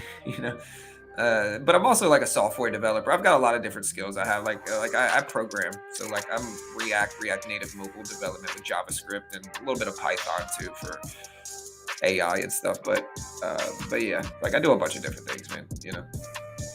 I get bored quickly on anything, except for the stock market. I've kind of been into the stock market for years, but if I know somebody that wants to buy or sell a house, I'll be their agent. But if not, I'm not going to keep paying the fees to stay.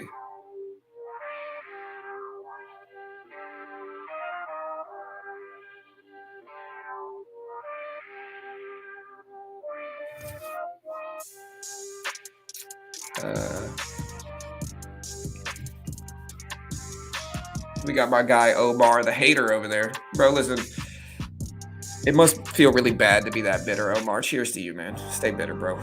No reason to just be negative. I don't even claim to be a good trader. You know how you know he's bitter? Is because I don't even claim to be a good trader. But my guy just needed to make that poke. He just, in the end, it doesn't matter how, my trading doesn't matter. It doesn't matter how good or bad of a trader I am. I'll put it this way. I probably make more money trading than you do. I wrote off, my capital gains was tens of thousands of dollars last year.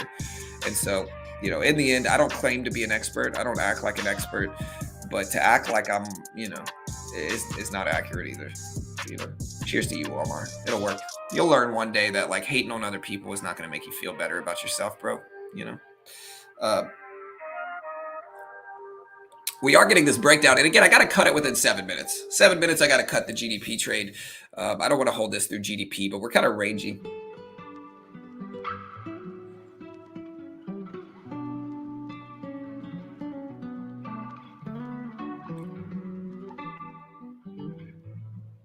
Yeah, it doesn't matter. Like I said, again, the only thing I ever have to say, last year, tens of thousands of dollars in capital gains income. Okay, tens of thousands of dollars. All right, so people can say whatever they want. It doesn't matter. It's a really easy number to put out there too. And so, hey, it's all good. And we make money at this channel too. So I'm living my dream over here, man. But yeah, 6 minutes, guys. Again, I'm gonna get flat here. I'm not gonna hold this. I might get to the point where I have to take a little bit more off, even though it's not much. We're gonna go ahead and cover a little piece of this, just because I don't really have time to be patient with this right now. I gotta cut it within 5 minutes.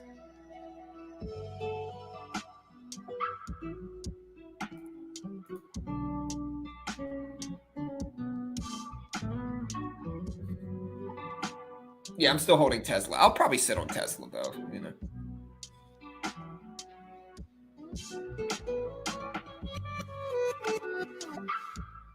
Yes. Yeah, it disappears. He basically said, "Hey, you He said your data is good and all, but your trading is not impressive at all. So he's just trying to be mean, man. Like I said, some people, again, you got some people that are happy for others, and then you got some people that are just bitter. So anytime they see anybody else like doing well or thriving, they just can't stand it. Misery loves company is the old age saying. Like misery loves company. But yeah, so we're starting to get a bounce back. We're really ragey right now with the SPY.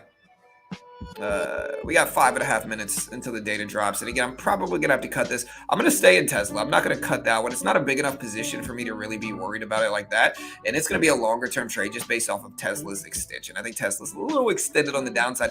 Maybe not. Chat, do you think Tesla is extended right now? Yeah, sorry, Clayton. Here, I'll mute it, brother.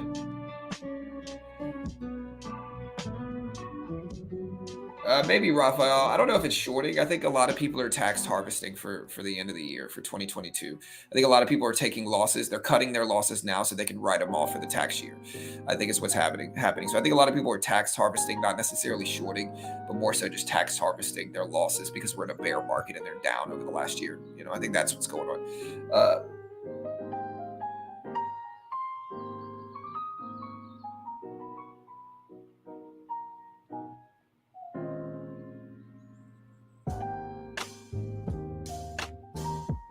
Yeah, a lot of people are, Mike. It's pretty standard right now, in a bear market especially. Like a lot of people,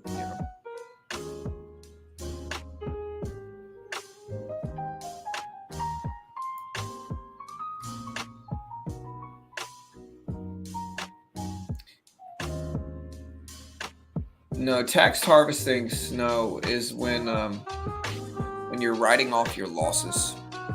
When you're writing off losses, right? So like say you're losing 5K in a trade, right? You could either wait now to cut the trade, or you could either cut the trade this year or next year for it to fall into your fiscal year territory, right? So you could cut the trade now, and then when you pay taxes in March or whenever you decide to, you'll have $5,000 in losses that you can write off, as opposed to having to pay taxes, or not even pay taxes, but it'll save you some money for the tax season coming up by selling your losses now instead of selling them next year. Basically, is what it is.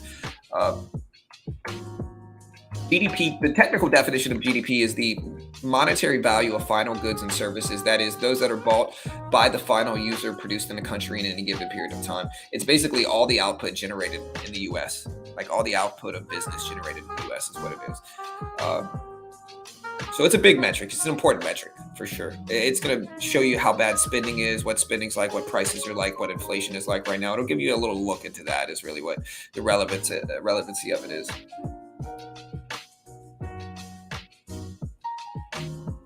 Hey, my guy Clayton, thank you so much, brother. Thank you, man.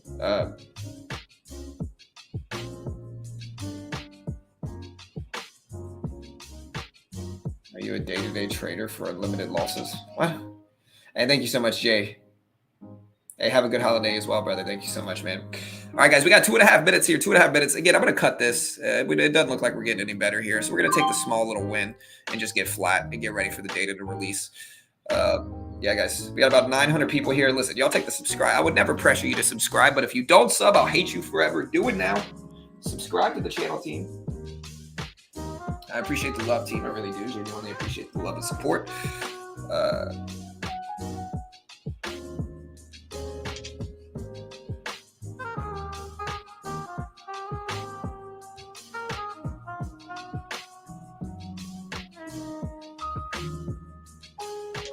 All right, guys, a minute and a half, less than 2. Good luck. Predictions for GDP data, guys. Predictions for GDP data. Let's get ready.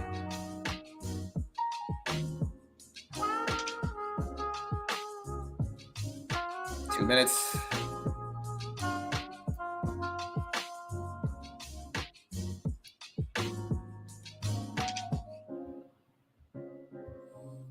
I don't hate anybody,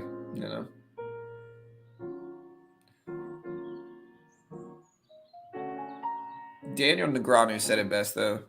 The poker player, if you guys know D, he's one of the best poker players of all time. He said something I certainly agree with yesterday, which is that When you become a public figure, some will like you and others won't. The truly saddest existence are those who don't like you, but are obsessed with you and constantly talking about you. It cannot deliver happiness, only envy.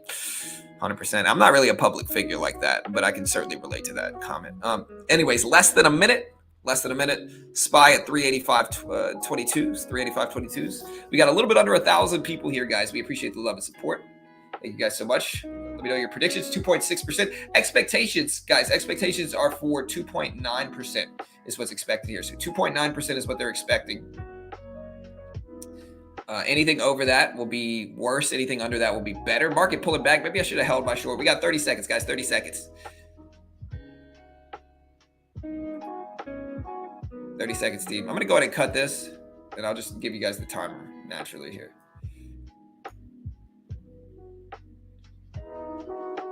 Also, we got jobless claims. Expectations for jobless claims are for 222,000. We got about 1.683 million for continuing claims. GDP is expected to show up at 2.9%. So over that is worse, under that is better. Here's the data. All right, and here's the data right here. Waiting for it. It's a little bit slow to reflect here today. All right, market dropping big. 3.2%. 3.2% is what the GDP data showed up as. 3.2%. So worse than expected, higher than expected. And again, as we suggested, the market is falling down on that data. Again, 3.2% is what GDP showed up as. 3.2%. Jobless claims came in lower than expected, though, which is bad. So, right, these are bad both ways, right? Jobless claims numbers was lower than expected, which means more spending. GDP was higher than expected, which means more spending. And now we're getting a negative response. We'll put these numbers up on screen, but 3.2% is what GDP showed up as. 3.2%. So that's bad. That's not what we want. Market's falling down. 2.3%.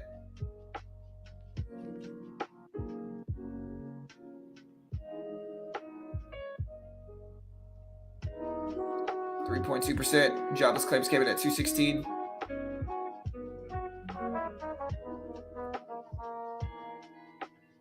.2%. Market's falling.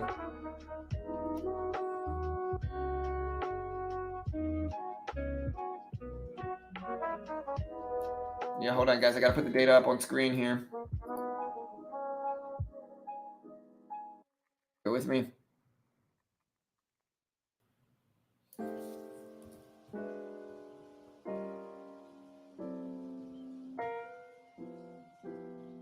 I'm putting the jobless claims data up. Again, bear with me. We're putting these numbers up on screen. Jobless claims came in at 216. All right, here is the data.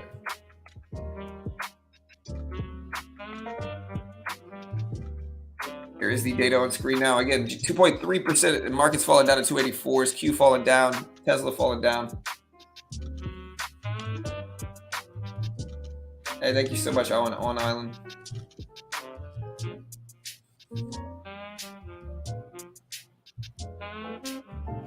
Yep, market's starting to bounce back. The Tesla's kind of back up there. So hey, I hope we do that, but we just fly anyway, guys. Let's see if we fly. Do we hold?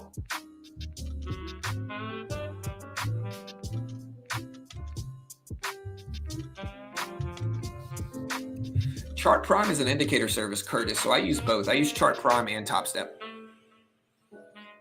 And again, guys, if you want to check out Chart Prime is a really dope trading view indicator service here. It's really, really useful. But no, I use this on top of, like, I use this for futures on Top Step. So Chart Prime and Top Step are not related. I have both of them, and I use Chart Prime for Top Step, to be honest. You could use it in stocks, crypto, forex, futures. Like here's a great example. All right, so let me show you some examples, because we've had some just really nice ones here. All right, so I want you guys to see this. All right, so like, look how accurate this is, right? Here's the SPY. This is what I generally trade. Right, so here's the SPY. This is what I generally trade. This is Chart Prime. And so again, you can see, look how accurate this is just in terms of their predictions up and down, right? Possible reversal down here, we get a drop. Possible reversal down here. It's a trading view indicator service. You can use it on stocks, crypto, forex, futures. They have a proprietary algorithm that tells you when reversals could potentially happen. It's not 100% right, but look how accurate it is. This one was correct. We dropped. This one was right. We dropped. This one was right. We bounced. This one was wrong. This one was right. We bounced. This one was right. We dropped. This one was right. We bounced. And so what? 1, 2, 3, 4, 5, 6, 7. 1 out of 7 failed. 6 out of 7 were successful. It also automatically documents support and resistance. It's got candlestick indicators, so it'll show you where bullish and bearish candlesticks are. Like, look at these right here, right? Look at the bearish engulfing candle, and then look at the huge drop we get. If there was ever a time to try out Chart Prime, it's probably right now, because Chart Prime, you can get it for the next few days at like $30-something a month. And again, you can use it in stocks, crypto, forex, futures. It's called Chart Prime. It is a trading view indicator service that you can use in a lot of different ways. And really, I use it with my futures trading. Like, I do use it with my futures trading. They're a sponsor of my video, so I'm certainly biased in their favor. But yeah, they are a sponsor of mine. But yeah, check out Chart Prime. If you want to check them out, I'll post this link. Great way to help support your boy and support the channel, and really genuinely useful. I can't guarantee you're gonna make money. Nobody can. But right now, there's a huge sale. It's very cheap. It's less than $40 a month right now for the monthly package. It's just useful. There's the link right there. Chart Prime. You can go to this link right here if you want it. Let me actually delete that and make sure we get an actual link here. Hold on. Let me pull it up. I got the link. Hold on. Bear with me, team.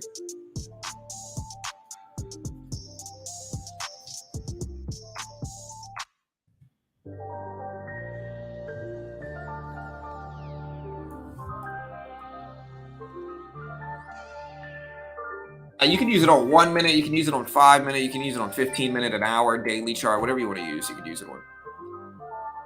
But yeah, to put it into perspective, I use it in futures too, right? So if you look at the E-mini here, like I use it on Top Step. Here's the E-mini, and you can see the GDP came out. It's the same price action as the SPY in the middle. So you got GDP on the right, you got the SPY in the middle, right? So if you want to day trade these big echo releases like GDP, you can see it's the same price action. It's the S&P 500 futures contract on the right, and the SPY in the middle. But you can trade this rightwood here in the futures market with no PDT rule. You can day trade short on a margin account, go long on a margin account, instant settlement, no PDT restrictions in futures.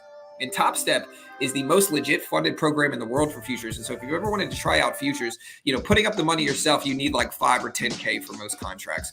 And there's a lot of risk in doing so. But on Top Step, they fund you in futures markets. So what they do is they give you a demo to test you, right? So they give you a demo. The base one's $50K. It's less than $150 a month for Top Step. And so it's pretty cheap, and it builds you into a better trader. And if you're a good trader, you can get funded with a 90% split, and they're regulated. They're the one who everybody else copies off of. They've been around for over a decade. They pay out millions, fund thousands and thousands of traders a year. It's just a great middle ground. Like, trading is about learning to perform under pressure. And on Top Step, they give you a demo. You can potentially get funded. So it's a great middle ground where you have some pressure and mold you into a better trader, but you're not risking 10K yourself like a lot of people would have to if they put up the money themselves. Once you're funded, there's a 90% split, and they pay out millions, fund thousands of traders a year, regulated by the CME. And so if you want to check out Top Step as well, both of these are sponsors of mine. Again, we don't do that many plugs here. We do maybe one an hour, one every 30 minutes to an hour. And if you want to check out Top Step, again, great way to help support your boy. There's the link right there.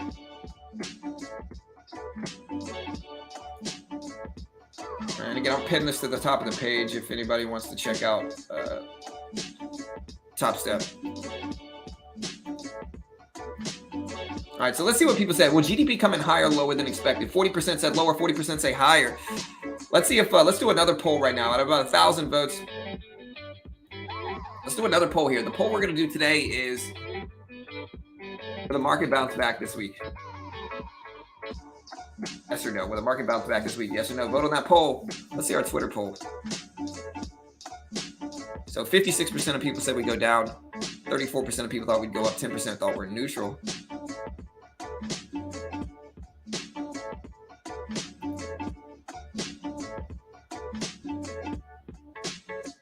I think Quant Tower is the most similar to TOS, and TOS is what I really love in stocks. So Quant Tower is solid.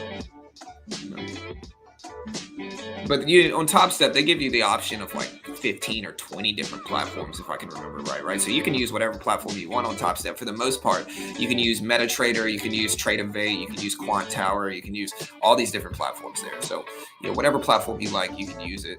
And again, it's just a good way. It builds you into a better trader. Like, it's a challenge, you know, and that's how you have to look at it. But it's a great middle ground to help traders learn. But yeah, market broke down. You can see the E-mini of futures contract on the right broke down.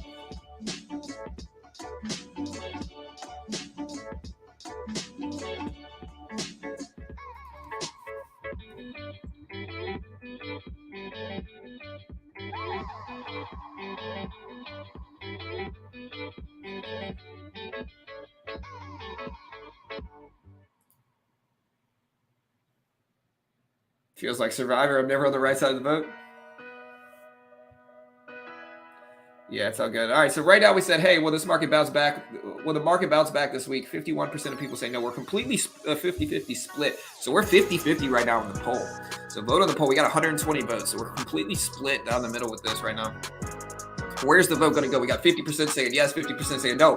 No's just went 51%. So 51% of people think we're not going to bounce back. 49% of people think we will. Vote on the poll, guys. Engage with the channel. Vote on the poll. We appreciate you all.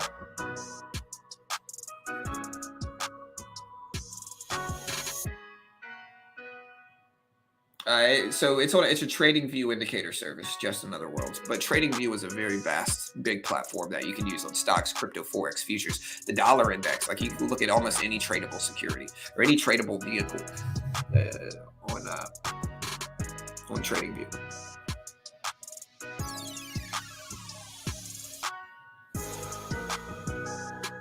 APE is going wild. I'm in AMC. I hope it is. Oh, wow. It's going wild on the downside. APE is going up. Weird. What's going on here? This is strange. APE is at 115s. AMC is dropping even more. Wow. Who knew that GDP data would be so bad for AMC? Anybody know what's going on here? It's strange, man.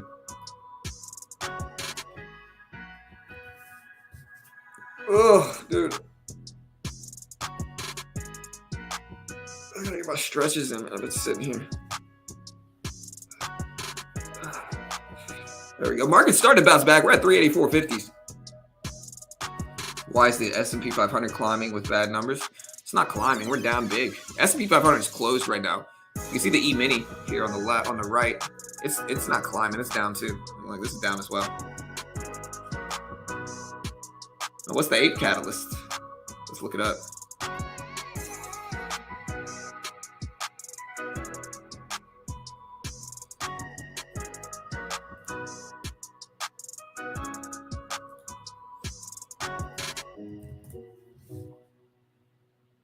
$110 million equity capital raise, $100 million debt for equity exchange, a proposed vote to convert AMC preferred equity APE units into AMC common shares and implement a reverse stock split.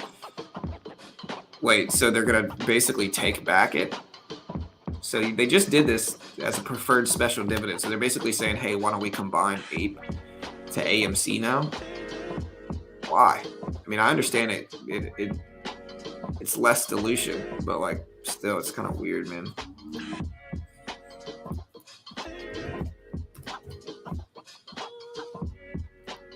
Honestly, we got a little bit of a drop, but it's not as bad as it could be for like a lot of these.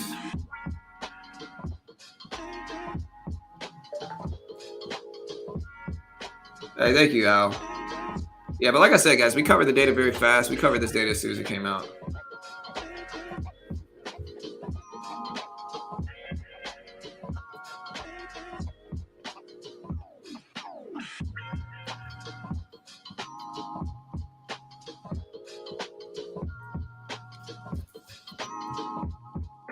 Oh, and if any of you guys have signed up for Chart Prime today or yesterday, let me know. I'm trying to track it. So if you signed up through my link or using it, let me know. I'm trying to track everything.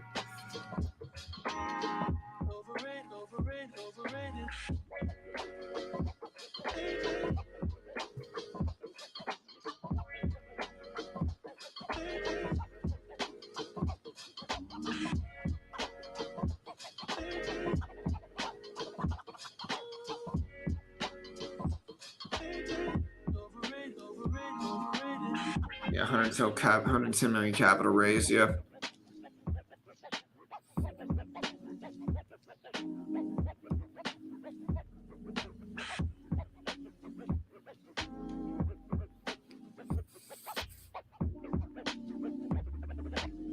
How you guys doing today? You guys green or red on the day today? I'm probably a little green now. Market's actually not down. I mean, we're down to 84 bucks. The real question is what happens tomorrow during PCE. PCE is very, very, very relevant. So PCE tomorrow will be very important to pay attention to. You know, PCE deflator is kind of what Jerome Powell used this to gauge inflation. So the PCE data tomorrow will be very relevant. I mean, I'm already in AMC. I'm not going to sell it, but I'm not going to buy anymore either. I'm just going to sit.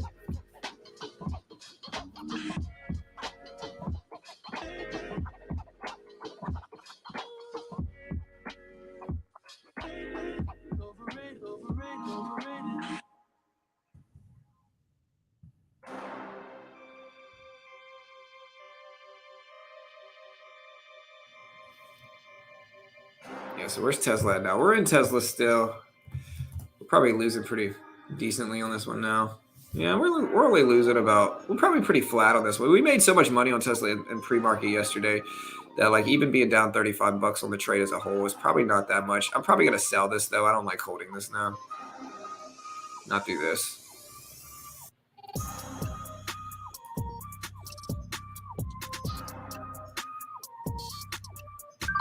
All right, we cut it. Oh my gosh, bro. We are shorting this now? Oh no, dude. I didn't even know Tesla was shortable, bro. I didn't even know Tesla was shortable, man. Oops. All right, we're flat. Sorry, guys. I accidentally shorted Tesla. No, I could short Tesla, to be honest. Yeah, everything's going down. GDP data came in higher than expected, right? So GDP came in at 3.2% versus 2.9% expected. So GDP came in worse. Here, let me put this data up.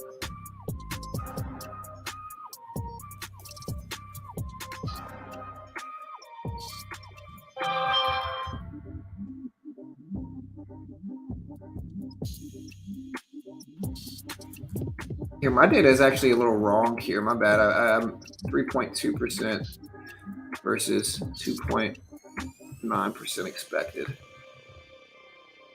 There you go. That's better. Sorry, I typed it. 3.2% versus 2.9% expected is really what the data showed up as.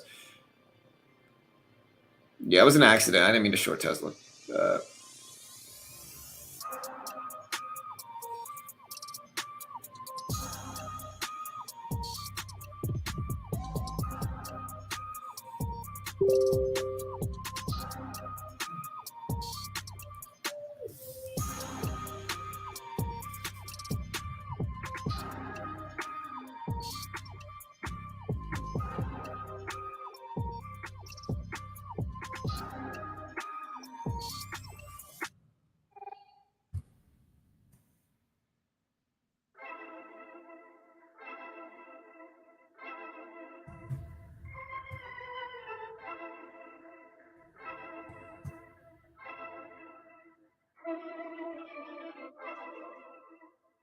Right, so market just broke lows again down to 383.20. Looks like selling. Man, I should have stayed on my Tesla short.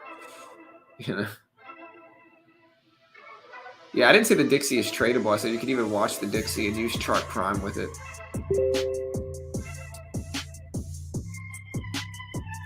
Yeah, AMC announced the $100 million equity raise.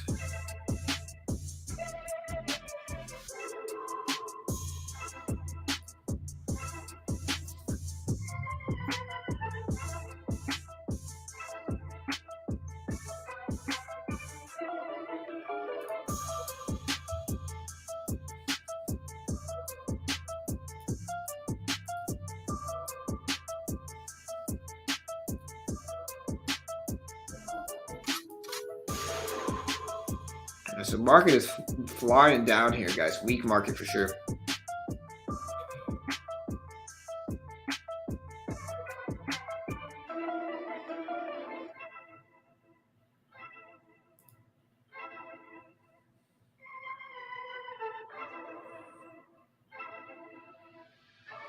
Yeah, AMC's tanking. Well, everything's kind of dropping right now.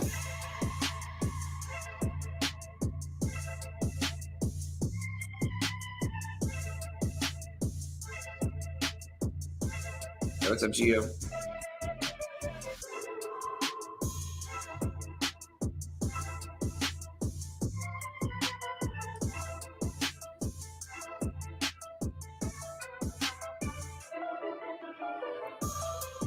right, so we're watching the market back. I might add a little bit more to my Disney trade, but I might not as well. I think I'm going to wait till PCE comes out to add a little bit more. Again, people like to use these trades that I get in on like Apple or Google, and they're like, "You bought Disney or Google," and it's like, "Yeah, I'm holding this for years if I need to." Like, running a community like this is fun because you got some people that are just waiting for me to be wrong so they can try to rub it in. But it's like, I've been making so much money with my swing trades that even if I cut these trades now, I'd still be up huge on my swings this year. It might get to the point where we start to get some objective value in adding to these positions as they drop too. Market opens up in about 40 minutes, guys. I'm going to add a little bit to a long position right here, actually. I'm going to take 25 shares so you can catch a little bounce. I'll take 50, actually. What do you think about Tesla? Anthony, it is GDP data just dropped.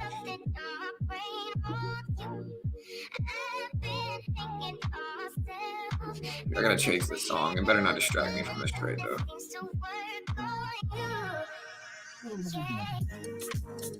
All right, we're reading a little bit.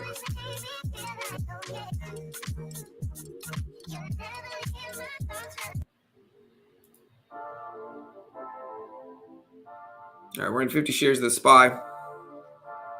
Looking for a little pop. Could have taken a little bit off there. Could have added some larger size, but that's all right. But I just think we've dropped so much from this that we might start to pop back up a little bit.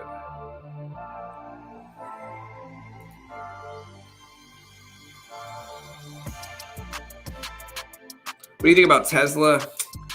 I love the cars. I think the cars are really dope. I think they're really fast. I'm kind of like a motorhead, so I love cars. So I think the cars are really cool. The only risk I think Tesla is risky in holding long term because I think there's a few different reasons why it's risky. Number one is that the PE ratio is objectively high. Number two is that you got Elon Musk over there on Twitter, just saying some really divisive, outspoken things. And again, I'm not saying I agree or disagree with the stuff he's saying. I disagree with a lot of what he's saying, to be honest. But I respect his right to say it. But I think when you're running a public company, and you start to say really political things, it's going to discourage consumer purchases of your brand. We're going to cut a little piece there. It's going to discourage consumer purchasing of your brand, right? Like people are going to disagree with you, so they're not going to buy Teslas as much. And I think when you're selling things to consumers, people are like, he doesn't care what people think. If you're selling things to consumers, you better care what people think, And I think that's the big problem is that he's saying some really outspoken things, and that is discouraging sales, as well as the market's dropping. And so I think if you're going to sell things to consumers and you come out really one-sided politically, you're going to discourage purchases of your product. And I think that's a bad move if you're trying to sell stuff to people. So yeah, I think if you're him, you got to be neutral, and he's not. And so, I think that's the wrong move. I think at the very best, you're going to be ostracizing 30-40% of your consumer base, probably more than that, really. So because of that, I think Tesla's vulnerable, but I don't know. I like the cars. I think EV is the future. I think it's just far more efficient than gas-powered vehicles. They're faster, better mileage, and I think anytime you have that type of efficiency with anything, consumerism swings towards it. Just based off of the efficiency of it. At the same time, though, there's a lot of other options for people now with, big brands, Toyota, or not Toyota. I think Toyota is pretty anti-EV, but, Mercedes, Honda, Lexus. There's just a lot of other EV options, Porsche right now. I don't think any of these up-and-coming EV brands are going to do well, though. I think most of these up-and-coming brands are going to lose money and fail because I think they don't have the consumer base to succeed. But yeah, I think EV is the future. Yeah, I don't know, Kevin. Maybe he does, but I think Elon Musk, he's out of touch with some social nuance. I think that he doesn't think about the social aspect of things sometimes, and that causes problems for him and his public companies. Even like the rule on YouTube about, hey, you can't promote competitor social media pages, like that's silly. Like Twitter's whole job is to share things, right? So if you don't let people share a Facebook link, or you don't let people share a YouTube link, or you got creators and influencers worried about posting links to YouTube or links to Twitter or links to Facebook, or links to Instagram, people are going to stop using Twitter. He doesn't think about that. Like he just thinks, oh, competition, bad, we'll ban you. And so he's banning way too many people, and it's making people nervous to use the platform for Twitter as a whole. And he's missing that entire point of it, which is that you need to encourage people to use Twitter, and you're not going to if you're banning everybody for silly things. You want to feel safe, and you want to make sure that your investment is worth it into these social media companies. And if he's banning people like that, it's just not the right move.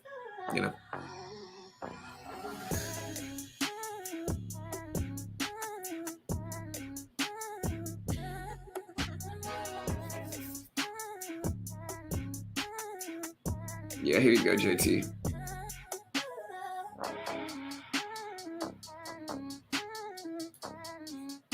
No, of course it's not, Johnny. That's not what I'm talking about, man. I'm not talking about posting private personal information. Elon made a move that said that you can't post Twitter's links to Twitter's competitors, right? Which would be YouTube, Facebook, Instagram. So you basically you're at risk of getting banned if you post those, which is ridiculous on Twitter. It's a bad move. I highly disagree with Elon doing that. So yeah, we probably should have cut this. Market's still breaking down here. We're about flat on the trade. Here, we'll cut it. Oh crap. No, we only got 10 shares. So kind of a neutral day on trading like this.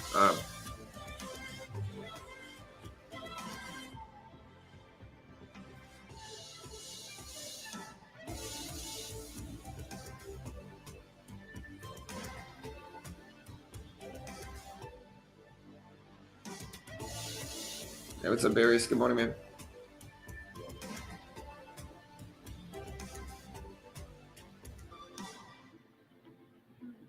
No, I already got AMC. I'm not adding any more to that thing, though, brother. There's just no point in it.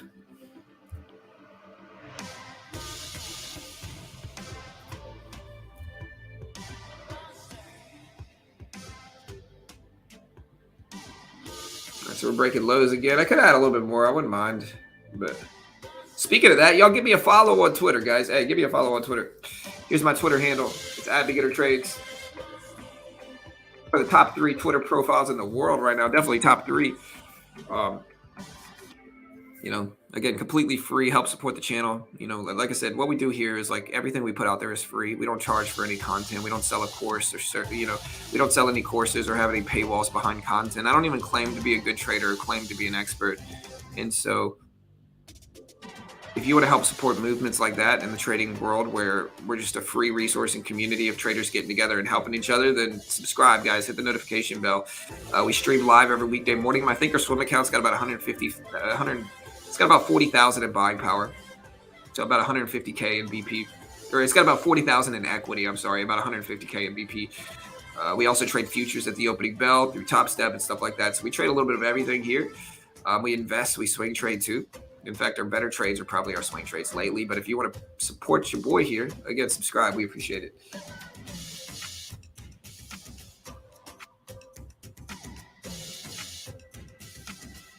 Yeah, Hugo, we made the buy on the SPY, and we made money on it. We took profit. We just got a little bit stubborn. We weren't trying to ride it up huge. We bought that up with based off of extension. It wasn't hope. You could be a bear and understand that some traders are taking money on these little small bounces, and there's nothing wrong with it, really. It doesn't mean that they're just hoping that we go up. It doesn't matter. I think, if anything, a lot of the time we're just going to come right back down. But I just was a little bit too stubborn with the last little bit. Yeah, I don't know. AMC looking sketch right now.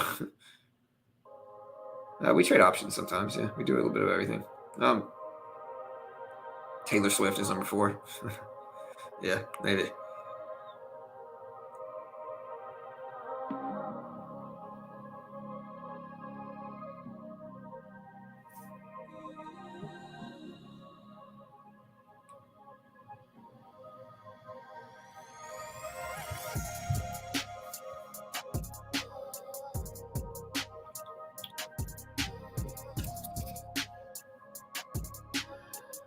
My Twitter handle? Twitter handle's right there. It's @BeginnerTrades. It's @BeginnerTrades. It's my Twitter handle. Yeah, y'all go give me a follow, guys. We appreciate you.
All right, guys. So market's kind of sideways. I'm still watching AMC, man. A lot of people talk about APE. Look at APE fly up and then pull back, and then AMC pull back and then bounce a little bit. I don't know what's going on with this thing, man.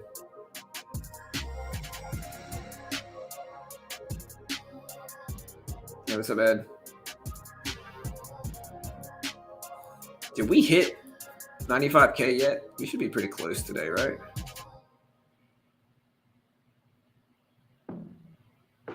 Y'all do me a favor. Hit that sub button, guys, if you haven't already. Hit the notification bell. We appreciate you all.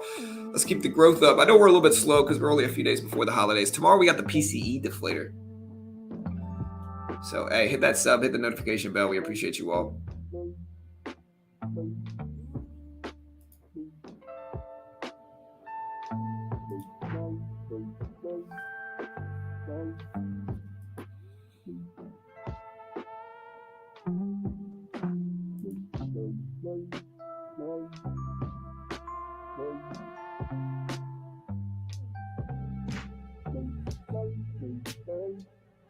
Starting to try to hold at 383s here. We'll see if we sit. We're right at this 383 level now.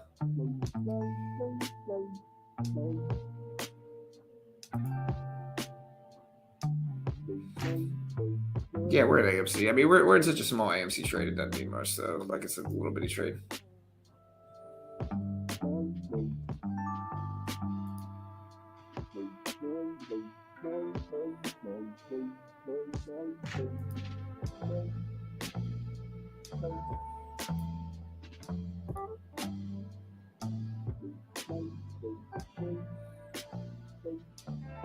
All right, starting to bounce back a little bit. Got about 30 minutes, guys. About 30 minutes, give or take. I mean, AMC is such a small investment. It doesn't really mean much, man. So I can look at it and just not really worry a ton about it either way. It'd probably be fine no matter what. All right, market's kind of neutral right now on the last 6, 7, 8 minutes.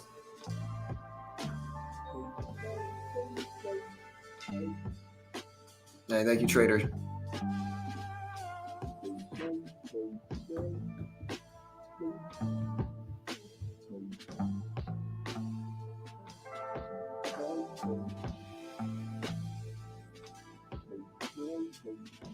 APE is a special purpose dividend, kind of like yeah, but to be honest, I think the APE experiment was a failure. I don't think it really did anything, unfortunately. I mean, APE, the value of AMC and APE have gone down drastically over the last 6 months. Like here's APE, it's at 118. Even if you combine APE to AMC, you know, yeah, it's still like $5 a share now, so it's struggled for sure. What about GameStop here? GameStop as well. GameStop down to 1980s. So their struggle.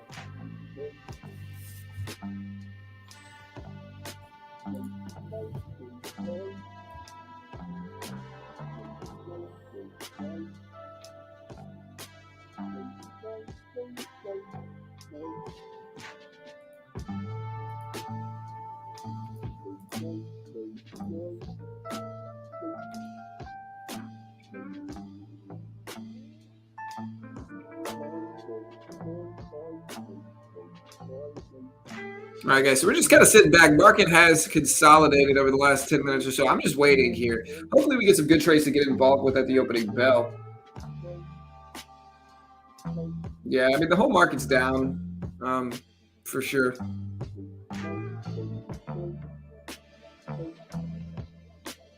And I know traders like AMC, but like, dude, AMC's just had a lot of, like, I get a lot of new traders entered the market. This is really what happened with AMC, right? Like GameStop did its crazy parabolic squeeze in 2020.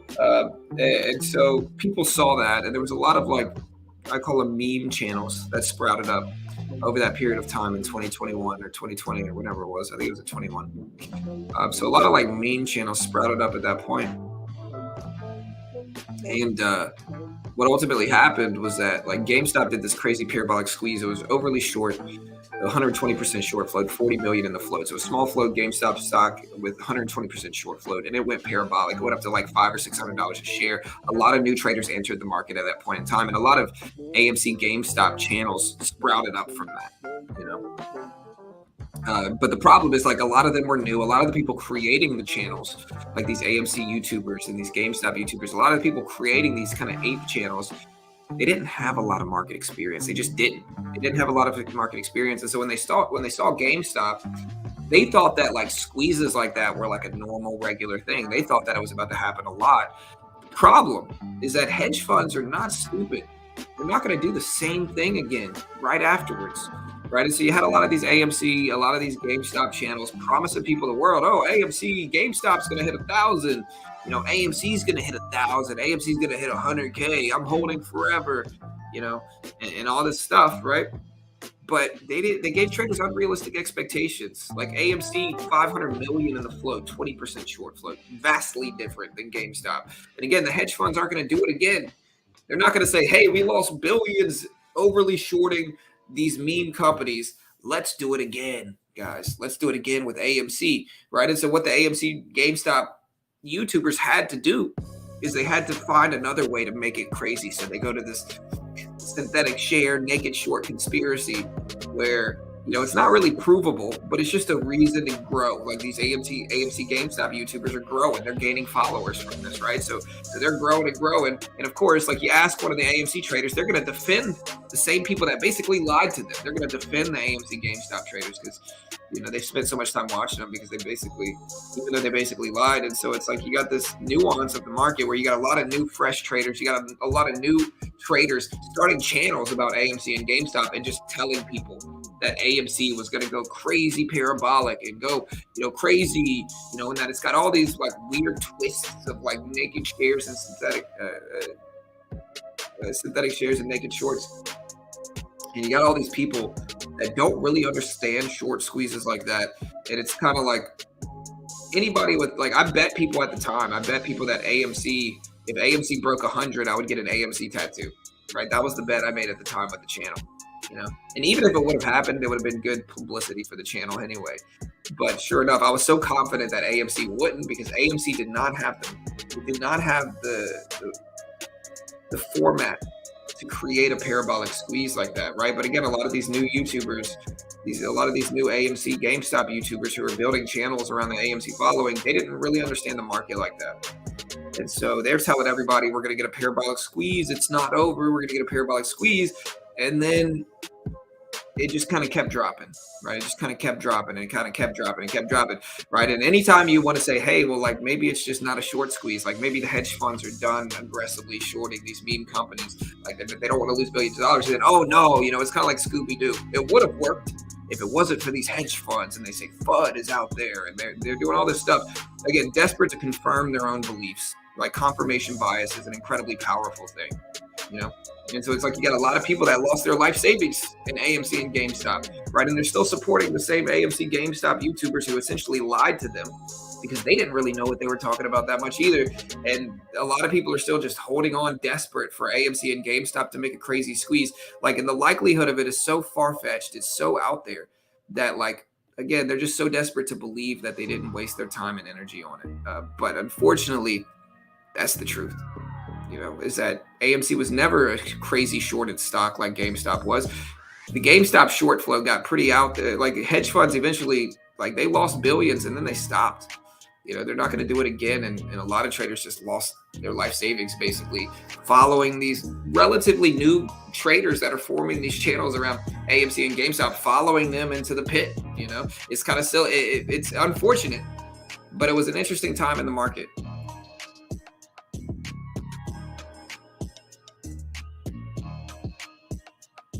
Yeah, it's like Scooby-Doo. It would have gone crazy if it wasn't for these pesky hedge funds, you know? And it's just like, no. AMC, 500 million in the float. Well, number one, very large float for that type of stock. You know, large floats kill momentum. One of the reasons GameStop squeezed was because it had 50, 40 million in the float, a relatively small like float. So where you get a short squeeze, it could really run because the float's small. AMC never did. You know, AMC's got 500 million in the float. It was never really going to squeeze like that. It was just not. And again, you can ask anybody that's watching my channel long enough. We bet people, hey, if AMC breaks 100, we'll get an AMC tattoo. No AMC tattoo, you know, so how did we know it wasn't going to hit 100? Because we've actually been trading long enough to recognize it. But, you know, if you be honest with people and you tell people the truth, they've kind of designed themselves to where, oh, he's spreading FUD. It's like, it's not FUD. It's just facts. It's just truth.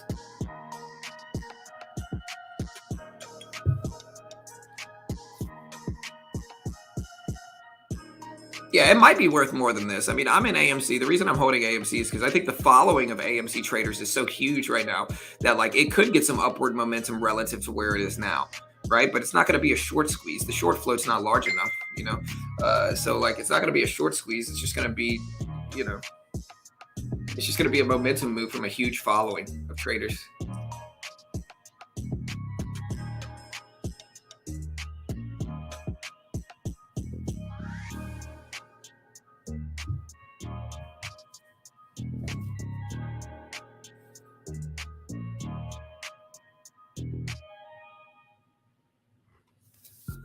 And unfortunately, like new traders like shiny things, you know, kind of like anything, I guess. New traders like shiny things. And so a lot of new traders lost their life savings in AMC and GameStop, and they're still sitting in it, desperate for it to do something. And, you know, it probably hurts to hear, but it's the truth. Sometimes you got to look at it objectively.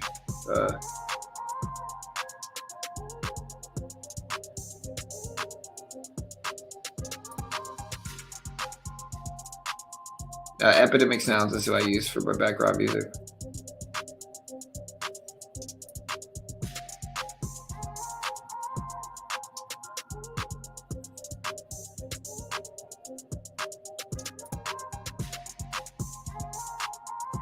Market's down because GDP came in higher than expected, which is bad for spending and inflation.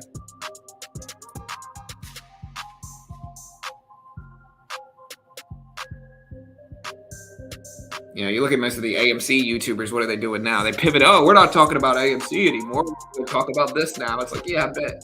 Let's just keep that as far back as possible now, you know?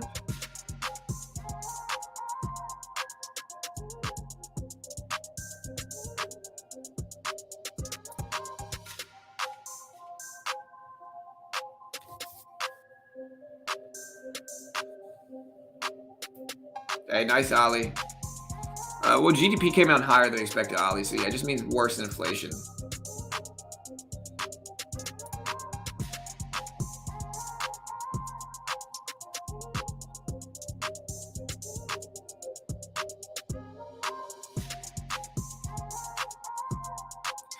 Yeah, it's because, like, look, man, like, a lot of these traders were new.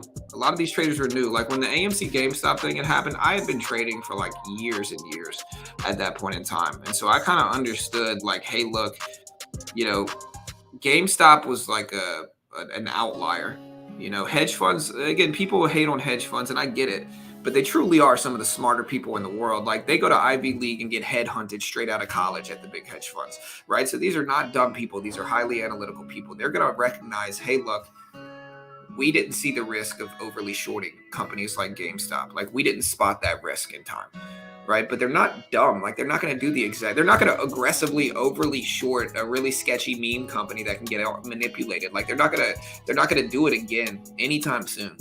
And so the problem is, like, new traders where everybody thought the market, everybody thought everything was just a squeeze play afterwards, and me included to a certain extent. Like, I was looking for squeeze plays afterwards, but again, Squeezes don't happen like that. Like the biggest squeeze we've had since then, like HKD was a little bit different of a squeeze. It wasn't the same thing as GameStop, but it was a squeeze to a certain extent. We also had like Bed Bath and Beyond. That was kind of a squeeze play, but that's been it. That was the only like real squeezes we've had over the last few years, really, aside from GameStop. Um, and so it's just not something that happens a lot. And betting all your money in AMC squeezing like that when every AMC is struggling, that's just the truth. They're struggling. They've diluted themselves to where there's hundreds of millions of shares, and now they have the APE dividend out there that's essentially failing as well. Like they're a struggling company. They're a movie theater stock after a global pandemic. You know what I mean? So it's like I'm a huge movie guy. I love movies, man. I really do. Like my daughter's into movies as well, like I am. But movie theaters are having a tough time. They have been.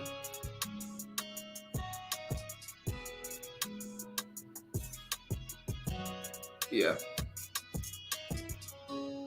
Yeah, I mean, that's the way to do it. If you got out, I was telling people, I had people mad at me, like when GameStop was squeezing, right? So this is how it happened. Like I started streaming AMC GameStop because it was big market news covering it. And I remember at the time, one of the reasons the AMC GameStop crowd like didn't watch my channel afterwards is because I was honest with them. Like GameStop got up to like 500. It was like 500 plus. At the time, I was saying, hey, look, if I was in GameStop right now, I'm taking profit right here. Like y'all are up obscene percentages, and you're always going to have somebody like, nah, it's going to go higher. I was telling people at the time, like, bro, if you're in AMC or if you're in GameStop, I would take profit. And a lot of them got mad at me. A lot of them were like, this guy's spreading FUD, you know, and it was literally right at the top. And then sure enough, the next day or the next few days when it drops all the way back down, it's just kind of crickets. It's like, okay, well, should have listened, you know. But I don't know what I'm talking about. I have no idea what I'm talking about. Not an investment professional. Don't copy me. Might be wildly wrong about everything I say. And I'm sure the AMC GameStop traders would probably say that right about now, too.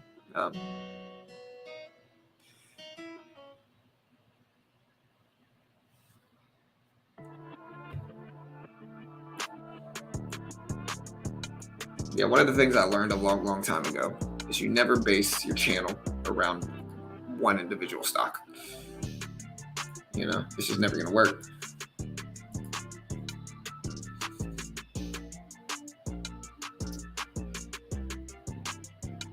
Yeah, I made a bunch of money in Doge. I made a bunch of money in AMC too.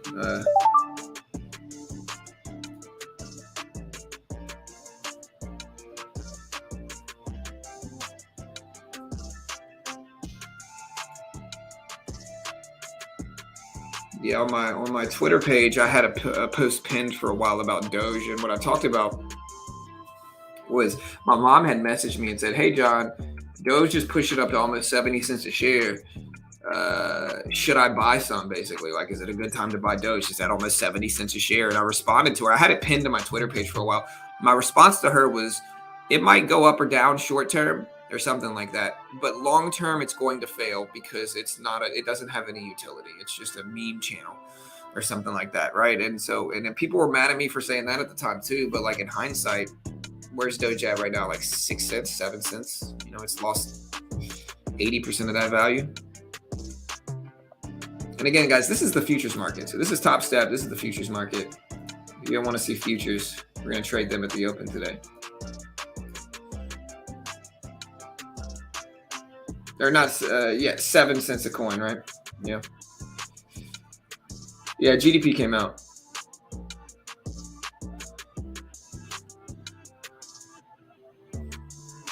Yeah, CB index coming out at 10. Let me see what else we got. I don't think it's anything big. Drop it today.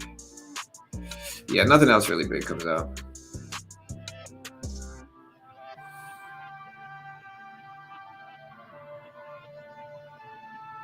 Yeah, we got the US leading index, but I don't know how much that'll even move things.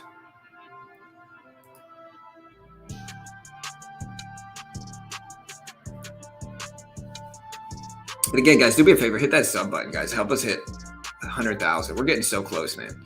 So close.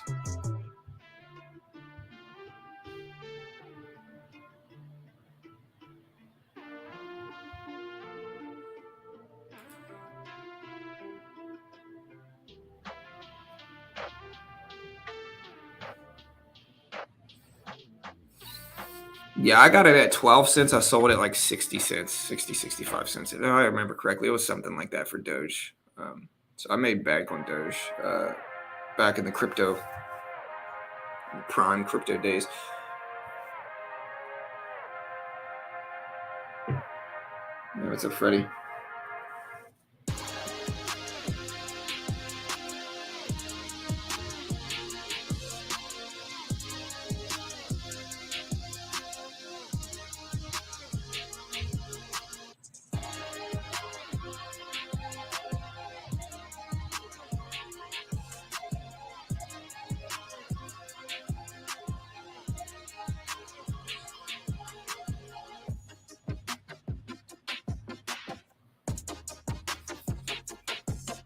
All right, guys. So 11 minutes until the market opens up. 11 minutes. We'll see if we get anything good. How you guys doing today? Green, red, red, green? I think I'm red, but it's all good. You know, it doesn't matter too much. Maybe we'll get some runs at the opening belt. Again, tomorrow we do have the PCE stuff going down, so tomorrow will be relevant.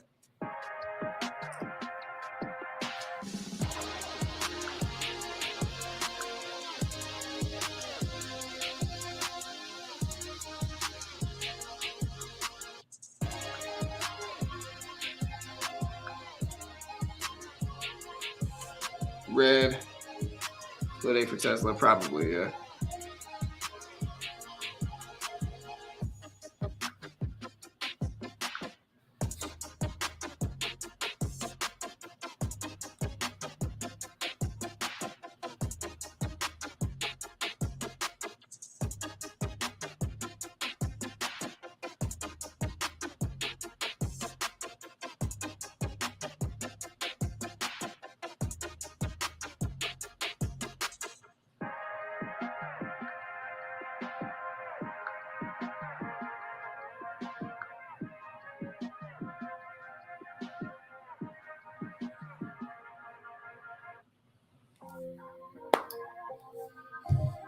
Blood red. Yeah, so market's consolidating after some big drops at the open. We still got some time, though. I don't know, Jeremy. It's a subjective thing about what you think the true value of the NASDAQ is, man. I really have no idea, bro. I don't know what we're going to get today. I hope we go up, but, like, if not, it's all good. It doesn't matter too much.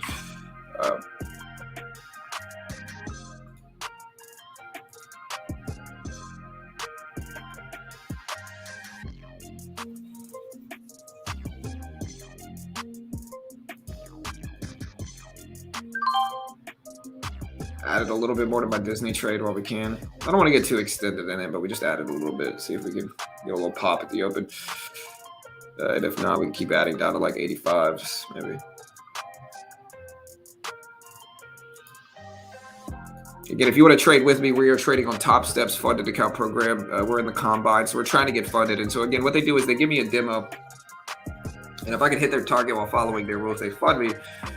Again, Top Step is the most legit. Most legit. Like if you look at this here, they pay out millions. They paid out over 7 million since 2020. Fund 600 traders a month.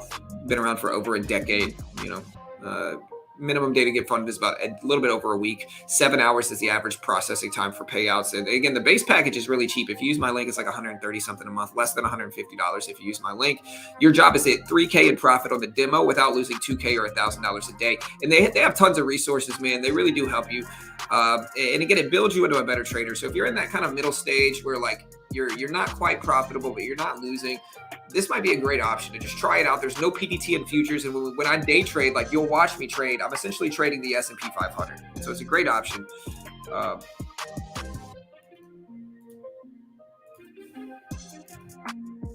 again, if you want to check out Top Step, what's the summary on Tesla?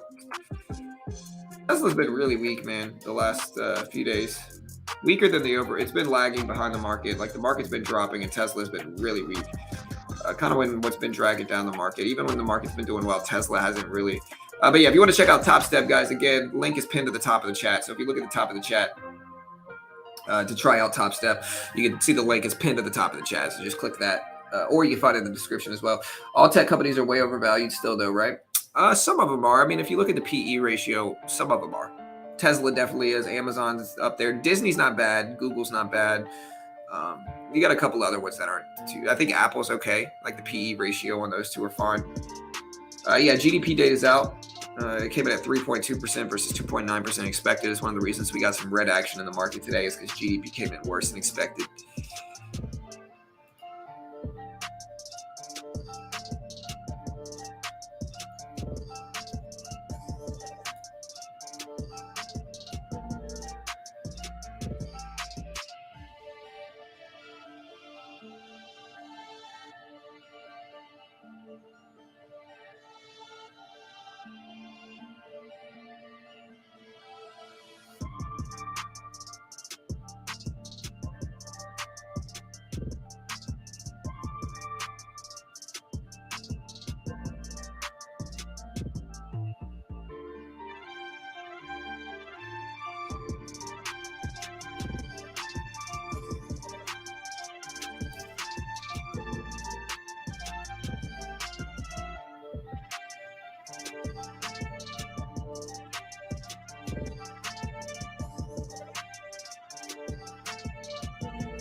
All right, so we're starting to bounce back up.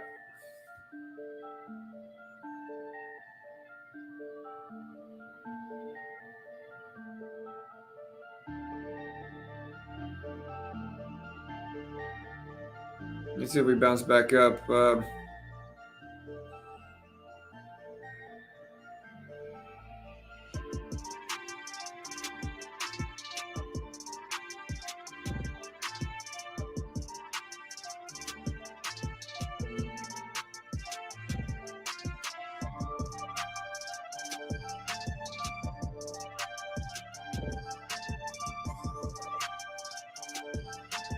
Look at that. We got 5 minutes, guys. 5 minutes.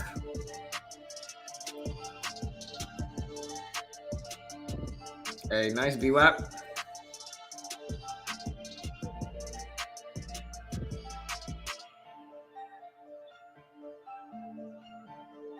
Hey, all good. I'm done investing in meme stocks, even for quick trades. It can go down 25 to 50% randomly. Yeah, 100%, man. I've been done with. I mean, I'll take small positions. That like low risk, big reward.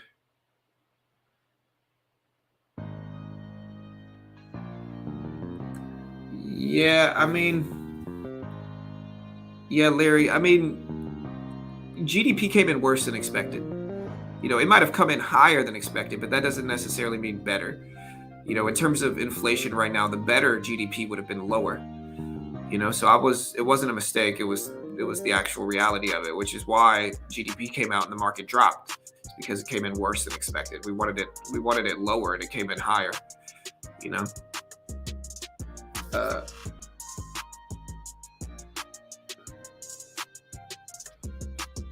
Red to green it open. Thank you, John. Yeah, so we're sideways neutral activity here. Again, we're going to give it some time. We got 3 minutes, less than 3 minutes, about 2 minutes here. Oh, man. Sleep out of my eyes, man.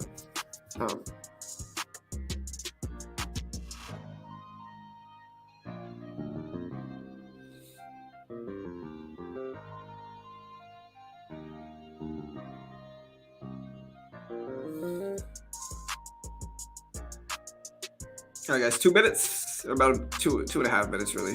We got some time. Yeah, I don't know if we're gonna do a red green move. I don't know, man. We could. We might not though.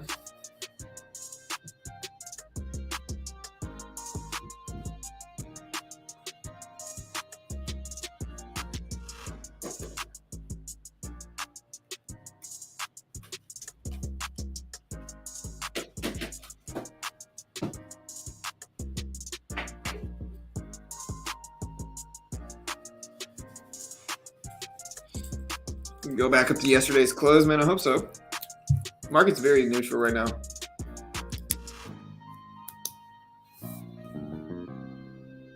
Yeah, no Santa rally. Like I said, man, tax harvesting is probably the cause of that, man. I don't think people are going to want to. I think people are cutting losses to save money on their capital gains.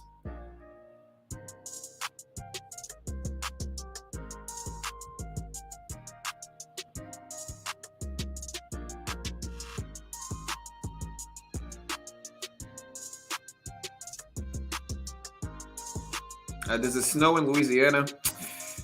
Very, very rarely. Maybe like once every 5 years, maybe. And it's not really snow; it's kind of ice. Sometimes it snows. In Texas, a couple years ago, it literally blizzard, and it was legit snow. It was shocking to everybody.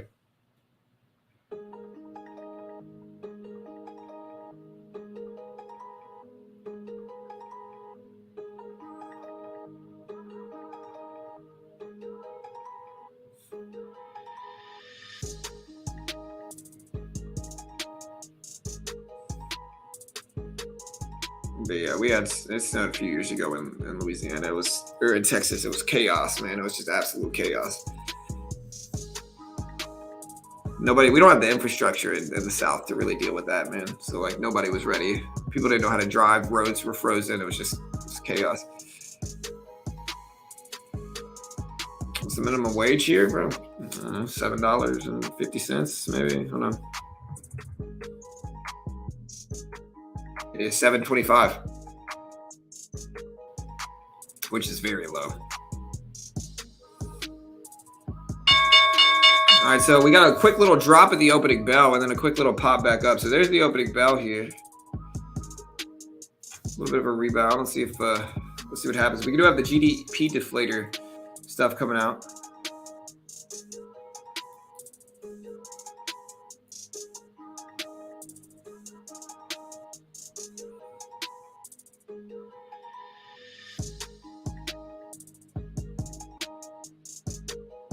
Big little rebound at the opening bell.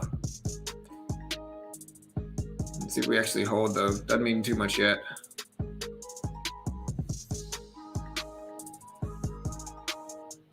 I mean, short-term extensions probably on the downside here, so we got some stuff popping back.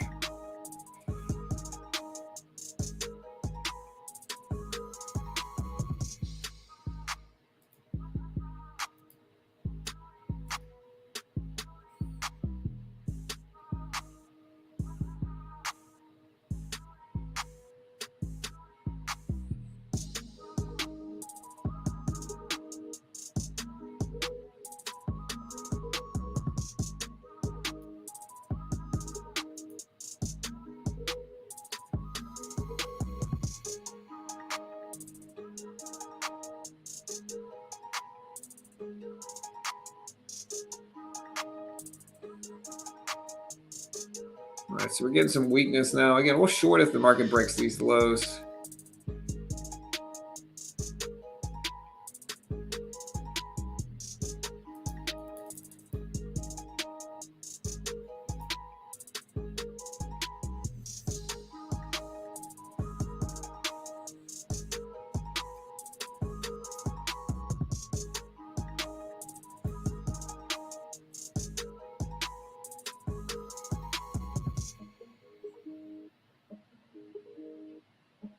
Tesla, I don't know, man. I'm not really a holding Tesla. I ended up cutting a Tesla. We're going to short this.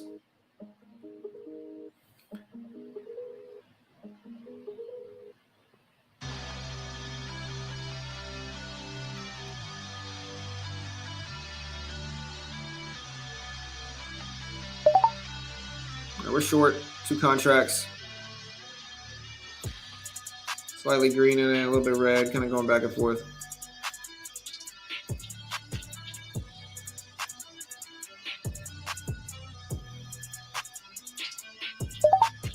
Cut half. Cut a little bit more. Made about $15 there, so a little green opening trade on the short side.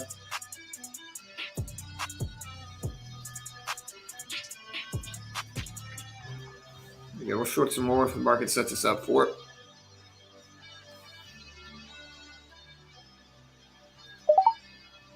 So short a little bit more, adding to this.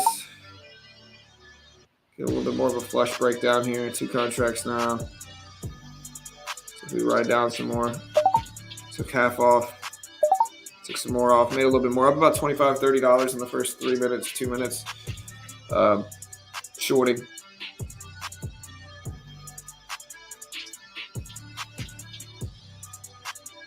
Looks like my P&L is actually working on Top Step today, or on Quant Tower today. Yesterday was acting a little strange, but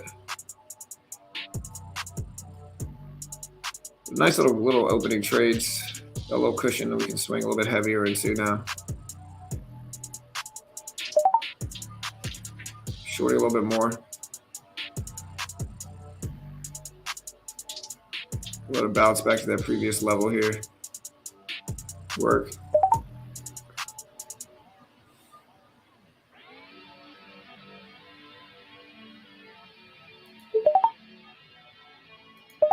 And I just took a little bit more off. Got another little scalp in the books. Building up a cushion right now. Up about 40 or 50 bucks in about 4 minutes. Let's see what else we can do. This is Top Step futures, guys. So we are trading the futures market. There's no PDT in futures, so you can day trade the S&P 500. Top Step is a funded account program, so it's a challenge. They give you a demo. If you can hit the target on the demo while following their rules and pass both phases, and they fund you. You can find more about the link in the description. Just answering the people that are asking me about it. Shakeout operation, I don't know. Tax harvesting, probably.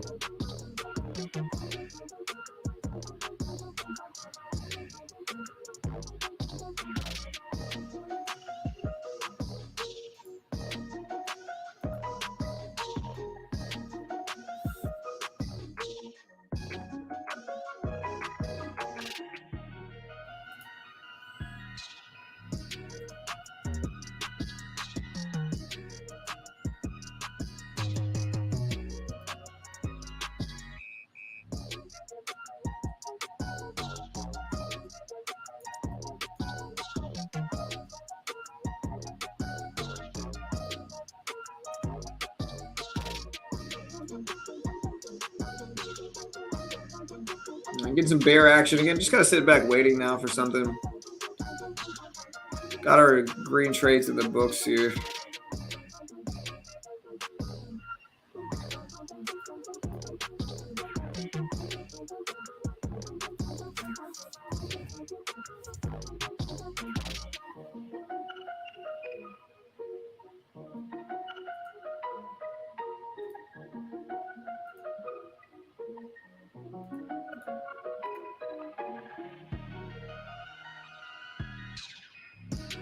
All right, still breaking lows.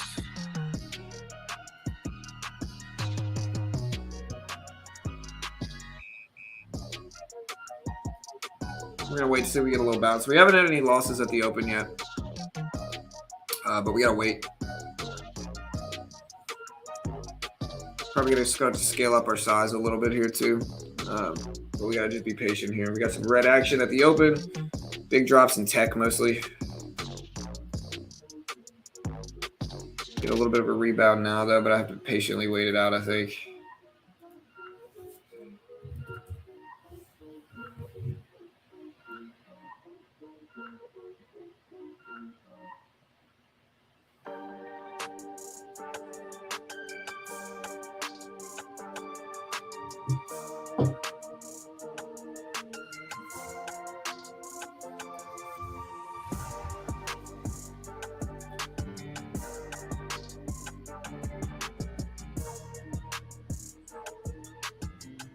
Pop it up a little bit. Not enough for me to really like it.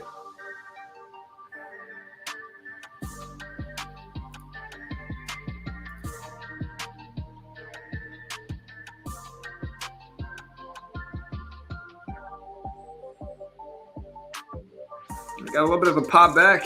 We'll start to get a short now. Now that we're close to that top. Take one contract here, see if we get some better volatility. 2 contracts here. Got a big enough cushion today where we can start to take a swing. We're shorting into this resistance level right here if we can. All right, so we got 2 contracts. Or no, 3 contracts, I mean. There we go. Got the flush. Give it time to do a little bit more.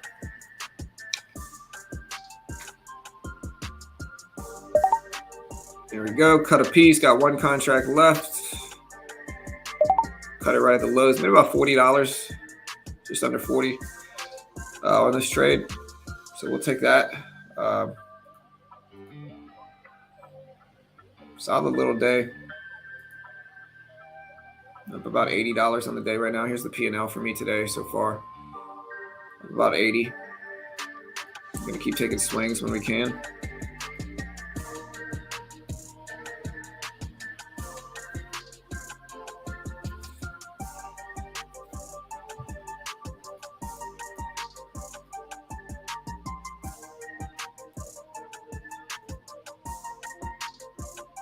I start to test lows, break down again. So we're mostly shorting these. We will take a little piece here, this little bounce. There we go. Kind of a small risk, big reward trade. There we go. I just made about 15 on that little bounce. Short. Called it right at the top. Up a little bit under $100 on the day, just about there. Not bad for about 10 minutes of trading. Here's the P&L. So, yeah, we are up about $92. Mostly catching the bear action from the market trend. The GDP is technically worse. I mean, it depends on what you consider it. I mean, again, I told you guys what was better and what was worse before the open, which is that like higher GDP is going to be interpreted as worse for markets, and that's exactly what it was higher GDP than expected, which is bad. It's not what we want. When inflation is bad and the Fed's aggressively raising rates, not having any drop in GDP is not good. It's bad.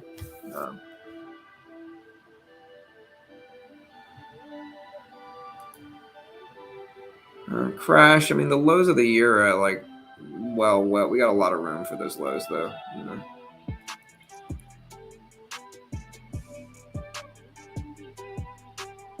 Might have a little bounce coming up.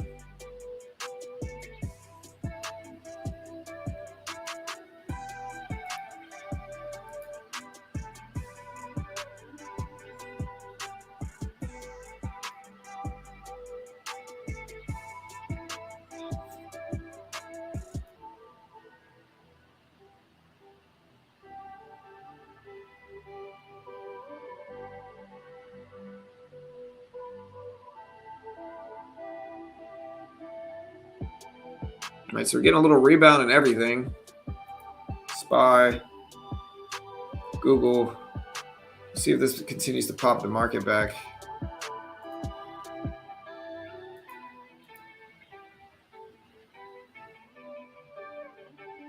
I'm taking 2 contracts, give or take, nothing big. Micro E-mini is what I'm trading. Called trading micros. We're going to short again. We got a big upwick indicating maybe some momentum coming through.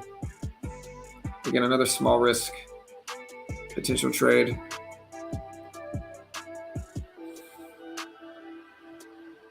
We got an upwick here indicative of weakness.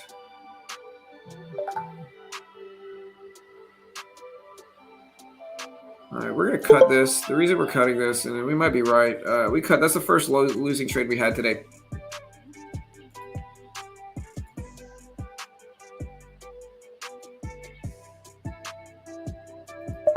We're actually going to switch sides here and take a long.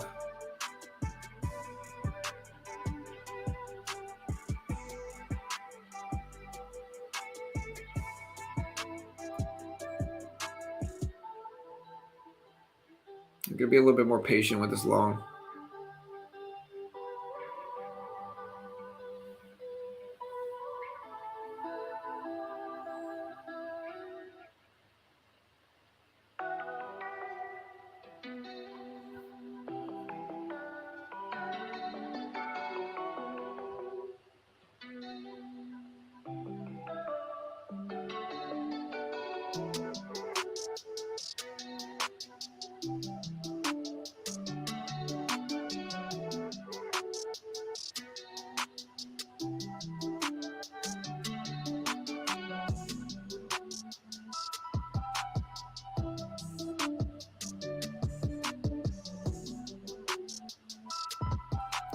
All right, so again, we got one long position. We're just kind of sitting on it.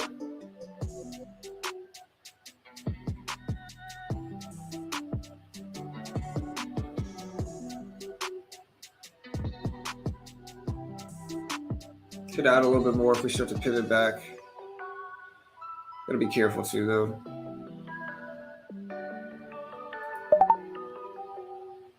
We got 2 contracts now.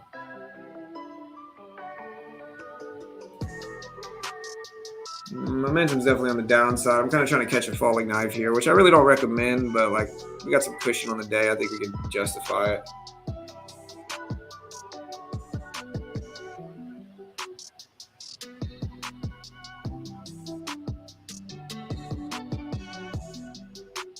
Starting to bounce back. Here we go.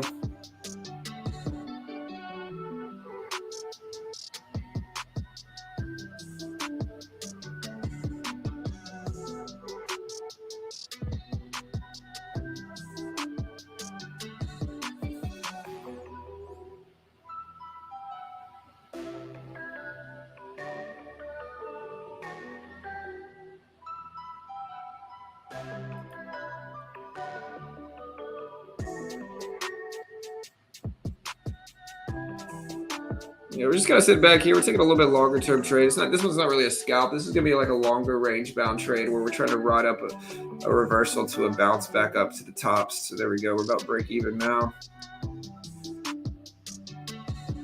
Just letting it consolidate here. We've been in the sideways range now, so we're gonna break on one side. Hopefully it's on the upside, but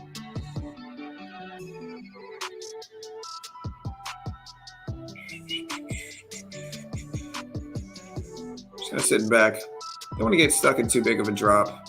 Yeah, I know the momentum's certainly on the downside now with all the bearish action, but I do think we're going to start kind of slowing down on this trend, hopefully. Maybe not.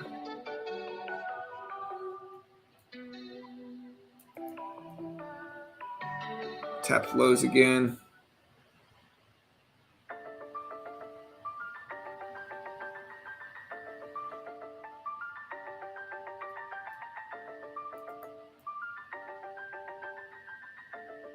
Consolidating around these lows, but we're not really breaking yet. I mean, we're pulling bound. We're going to have to cut this soon if we sit on it. Luckily, we had a big cushion on the day prior to this.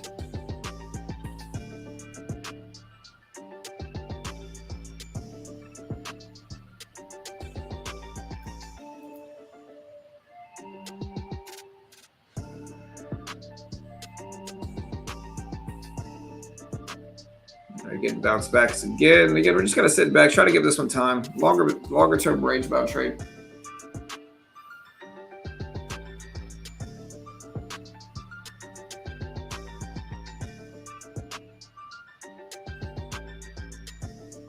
We're starting to bounce back to the top of the range over the last like 10-15 minutes.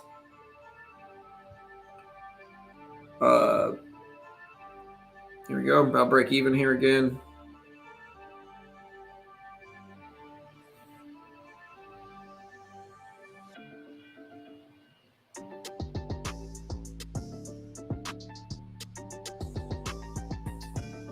Again, we're flat here. We could reject at the top of the range, or we could continue pushing up. I'm hoping we push up, obviously, but we can catch back up on chat, see what you guys are doing.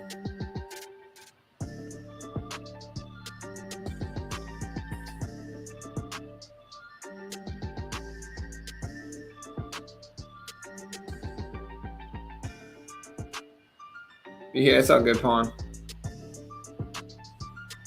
All right, so we're slightly green in this long position that we've been in for a minute now. We're going to give it time to rebound here, but doing much better now.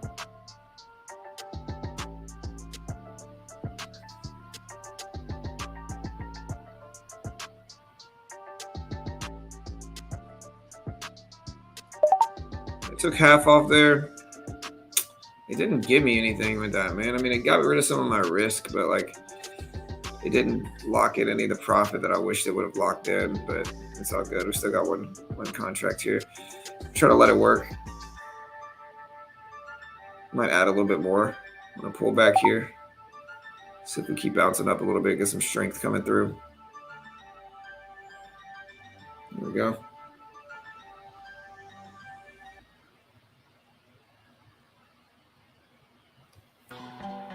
Problem is, like, sometimes the stairs can take, sometimes going up on stocks can be the stairs, sometimes going down could be the elevator. Pretty neutral on the trade altogether now, but I want to give it time to really give it a chance to bounce back.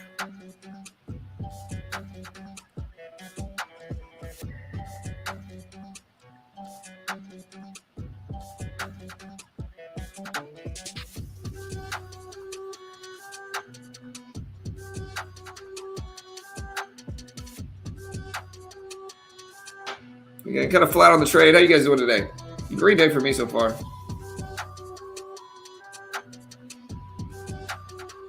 Hey, what's up, Pawn? Good to see you back, man. Hope you're feeling better, man.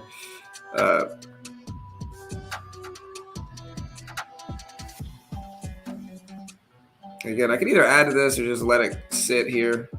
I'm gonna add one contract to this. Hopefully I'm not trading too much against the trend.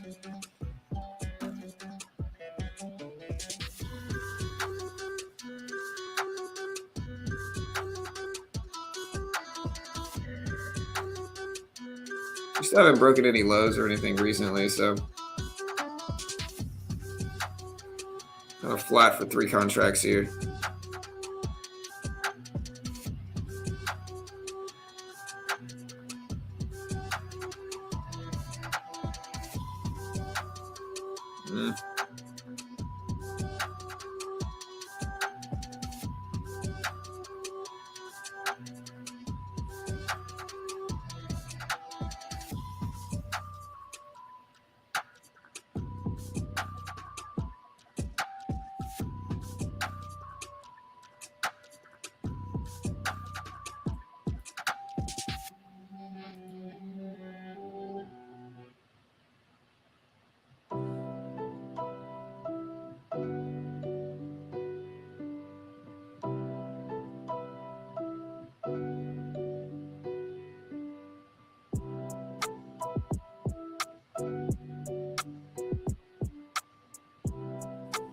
All right, starting to get a little pop back. There we go.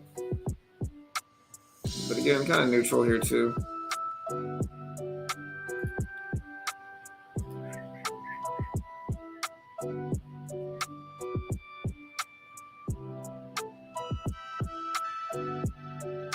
Yeah, you go up, you take the stairs in stocks. You go down, you take the elevator. Basically, like shorts can go against you very fast. Longs can too, but it's less common for longs to move super fast to the upside. Breakouts are more rare than breakdowns, you know, if that makes sense. All right, there we go. We're kind of slightly green on the trade. Let's see if we can pivot over this level here. Try to be patient. Neutral on the trade fully now, slightly green.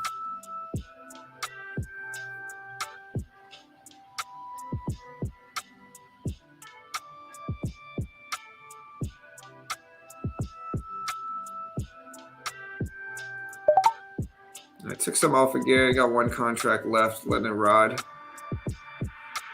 All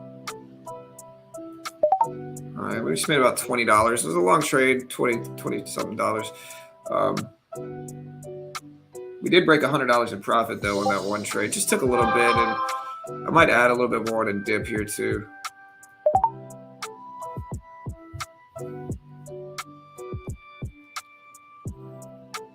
UVXY is not a scam. It's just an inverse volatility ETF. So it's just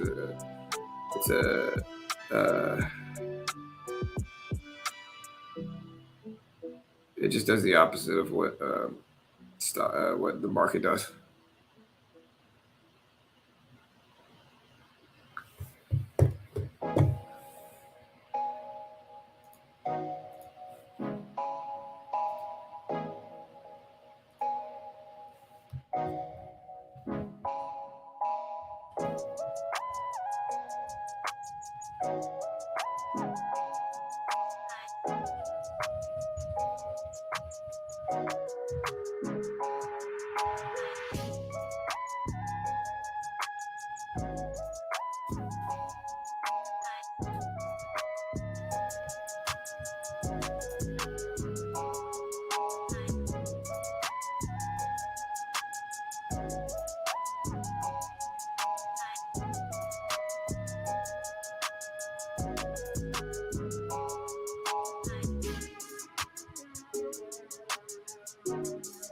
All right, we're gonna get ready to cut this one. I'm not gonna hold this one forever.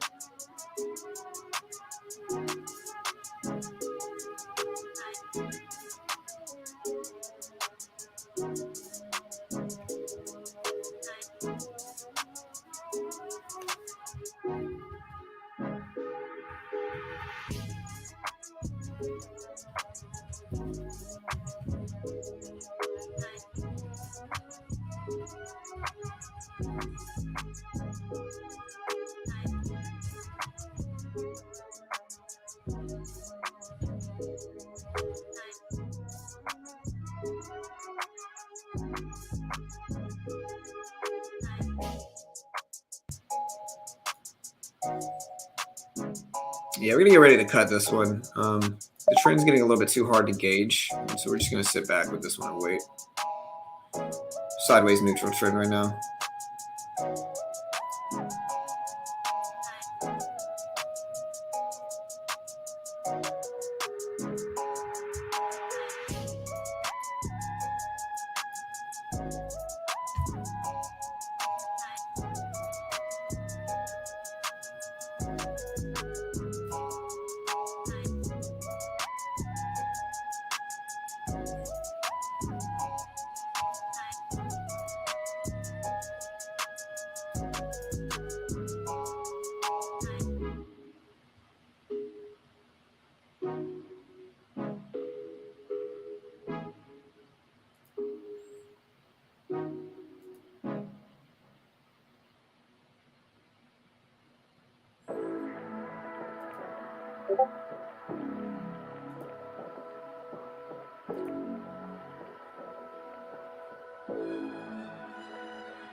All right, so we're kind of sideways, man. Look at this range here, team. So sorry, we just been kind of trading and just kind of hanging out. We're green today. We're up over 100 right now, but market's been pretty neutral. Been kind of riding the tops and bottoms of that range. So the market's already out. Sports. Tomorrow we have the PCE deflator, guys. So remember, tomorrow we have PCE coming out. That'll influence markets a lot. We got an upwick I'm shorting into now with 2 contracts. Kind of switching sides real quick.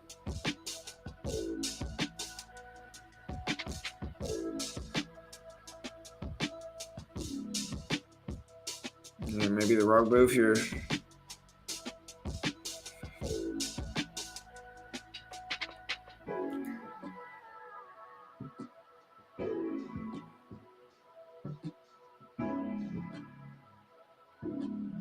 We use the rest of this candlestick to see if we're going to cut this. Looks like we're going to. Yeah, there we go. Almost cutting it. Let's see if it rejects. Nope. All right, we got to cut it. See, going back and forth. I mean, we're green. We're up like $80 right now or something like that.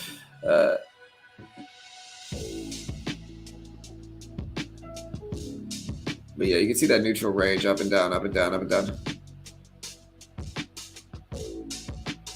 House neutral, it dropped one third percent. I mean, it's all relative to where it is. Like, yeah, the market's obviously down big today, but like what I was talking about was this range right here. Like the range basically since the last 20 minutes has been completely sideways in the market. It's been completely sideways. You know, you can always zoom out and say, oh, well, the market's red. Oh, well, the market's green. Oh, well, the market's red. You know, but what I'm referring to is shorter time frames, guys.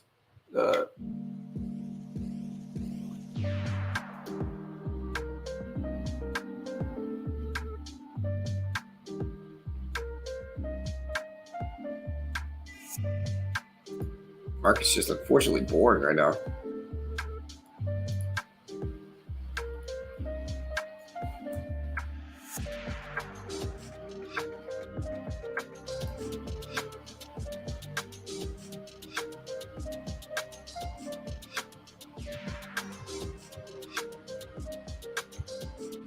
Yeah, we just got this little range right here. And again, we're waiting for something to happen, but it's slow.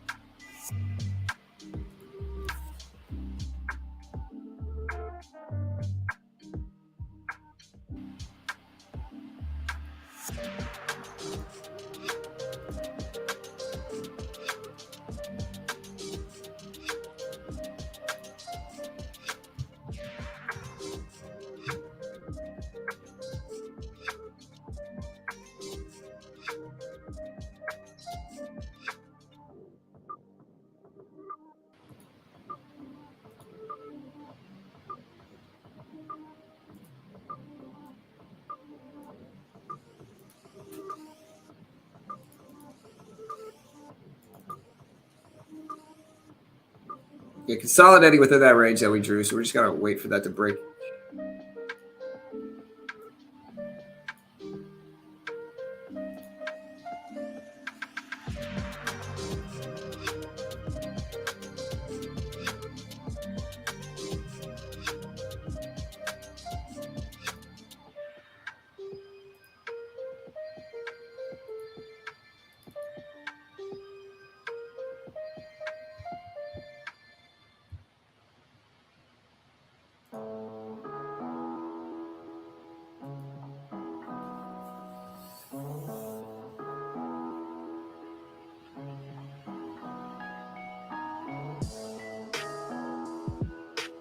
Yeah, we're just kind of sitting back. I mean, market is very choppy. I kind of makes sense. We're 3 days before the holiday, so market's just sideways right now.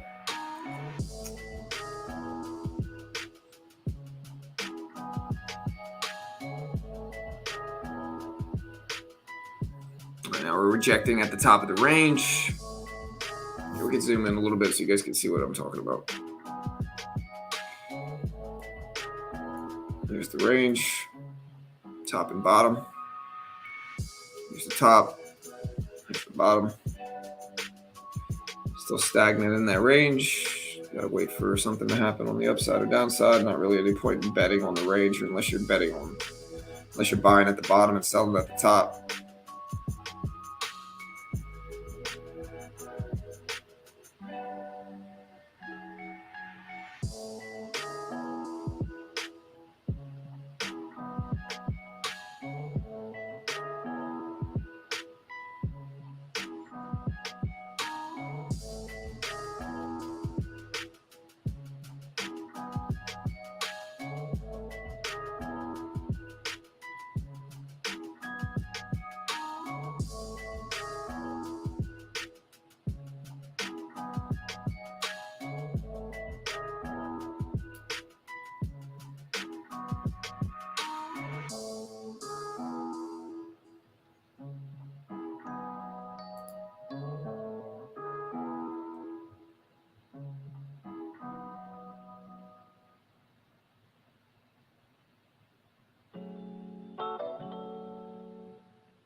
All right, so there's the breakdown. So we finally got the breakdown of the market. Sorry, guys, we've kind of been just sitting here waiting for something to show up.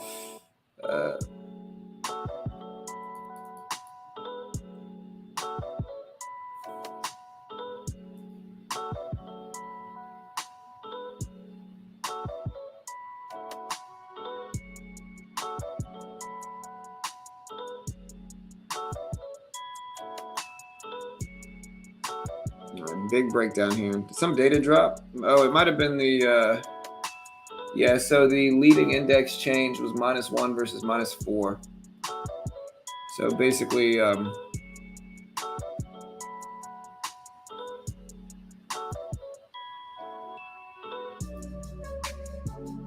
came in at -1. It's the composite economic indexes. It's the key elements in an analytical system designed to signal peaks and troughs in the business cycle. The leading coincident and lagging economic indexes are essentially composite averages of several individual leading, coincident or lagging indicators. They are constructed to summarize and reveal common turning point patterns in economic data in a clearer and more convincing manner than any individual component, primarily because they smooth out some of the volatility in individual components.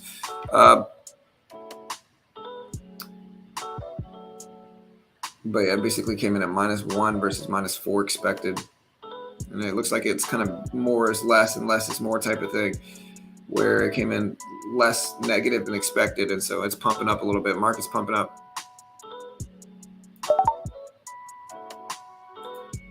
Take one contract here on the rip and then the rejection.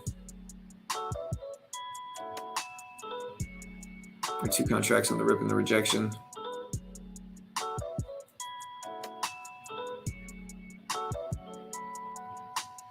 Market definitely didn't like this.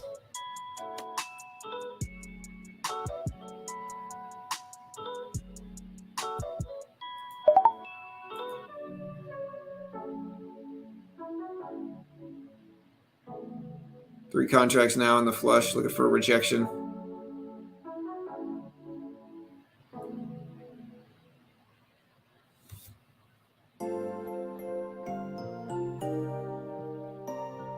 Starting to break. We almost took profit there. It's starting to pop back up.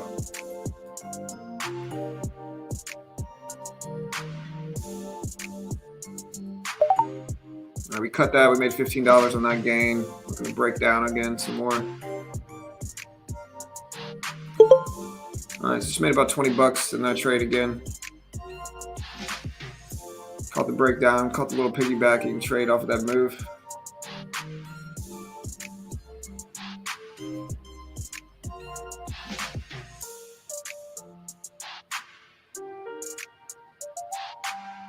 Yeah, if you lost half your money in call option in one day, you're trading way too large than you should be, brother. Yeah, so look what happens when the range breaks. Again, we're looking for this. We'll see if we continue pivoting down. It's kind of what I'm expecting is like a continuation pivot back down here. Let's see if we get it. Short into this little bounce. 2 contracts.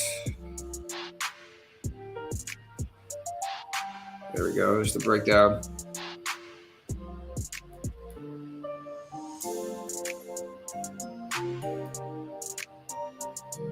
Take another little swing short.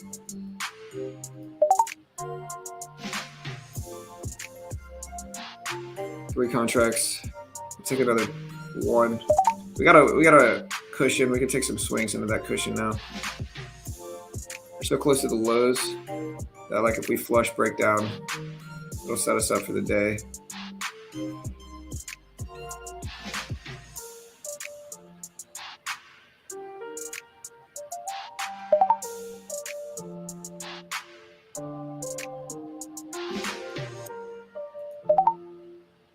Locked in some profit, maybe gonna add a little bit more and then short it a little bit more into this little bounce that we're getting, and then look to see if we flush reject underneath it.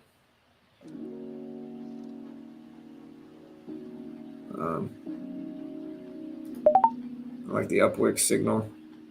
3 contracts.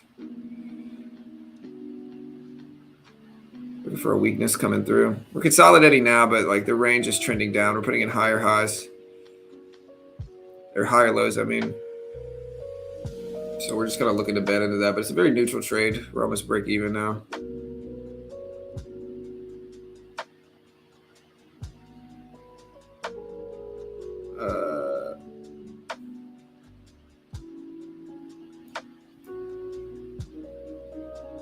All right, well, the longer this takes to work, the more we're going to get ready to cut. All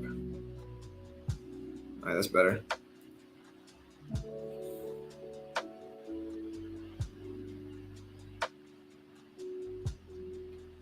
We're going to have to cut it now.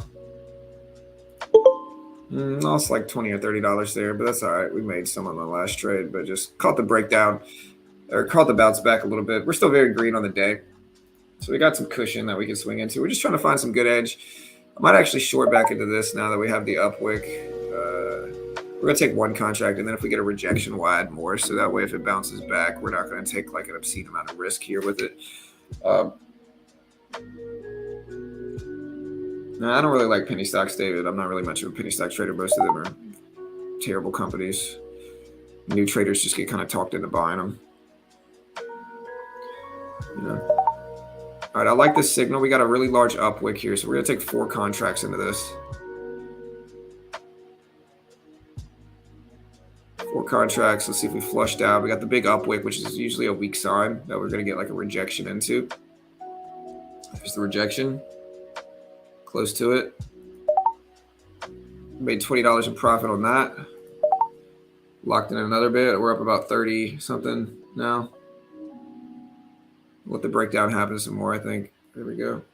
All right, so we just made about $40 on that trade. So we are back to where we're up about $110, $115 in the day. So we caught that trade back again. Big breakdown happening now. So that's what we were looking for. A lot of the time, I told you guys right before this happened, like these upwicks are usually going to signal a big rejection. It's exactly what we got. You can see the inverse per candle signal that rejection.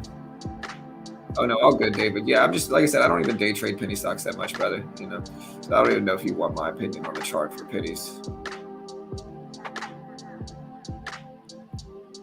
Now we got a big downwick here, so might be a little bit more likely to buy this dip here. I'm going to buy 1 contract. Yeah, there's a strength little rally here, but there's risk in this for sure. But 1 contract is just poke around at it. If it doesn't work, it's not the end of the world.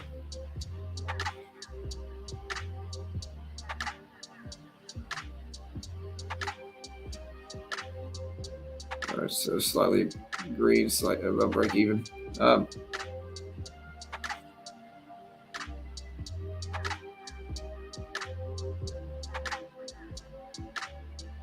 Yeah, we've just had a string of bad economic data over the last 3 days that have caused the markets to drop. Tomorrow we got PCE deflator. Market is down because GDP was worse than expected.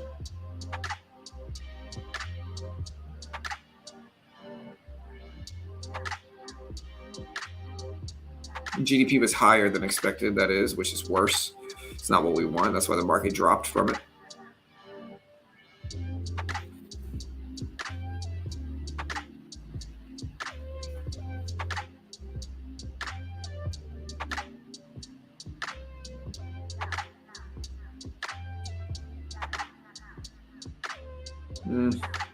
We're trying to be patient here with this long, but It might be risky.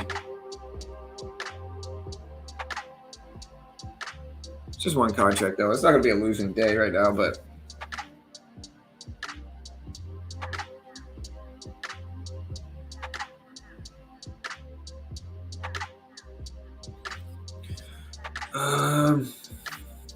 yeah, so we're letting this pivot here. I'm going to go ahead and buy a little bit more and see if we get a bounce up. It's a risky trade, and that could be just proven wrong very quickly on it. But again, it's not going to be a losing day, and we can kind of push with some money that we've made.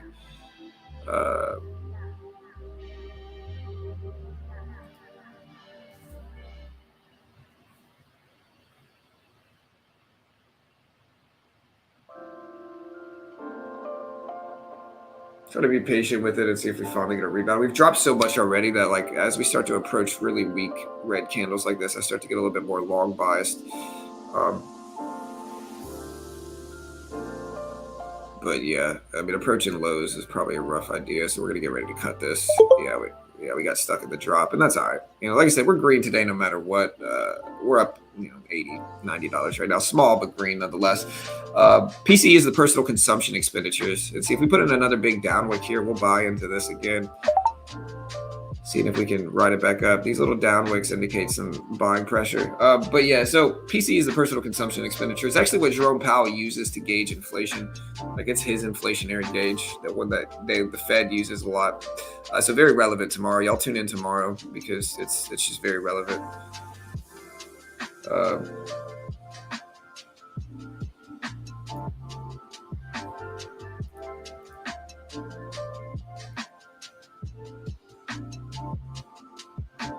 Yeah, we're trying to catch a falling knife here. It's probably not the right move. But again, we're up so much it doesn't matter on the day. Like, we can take some little swings, but ultimately hoping that the breakdowns don't keep up, but they kind of keep up. So we'll have to just chill. But a nice little green day. I mean, we made some money.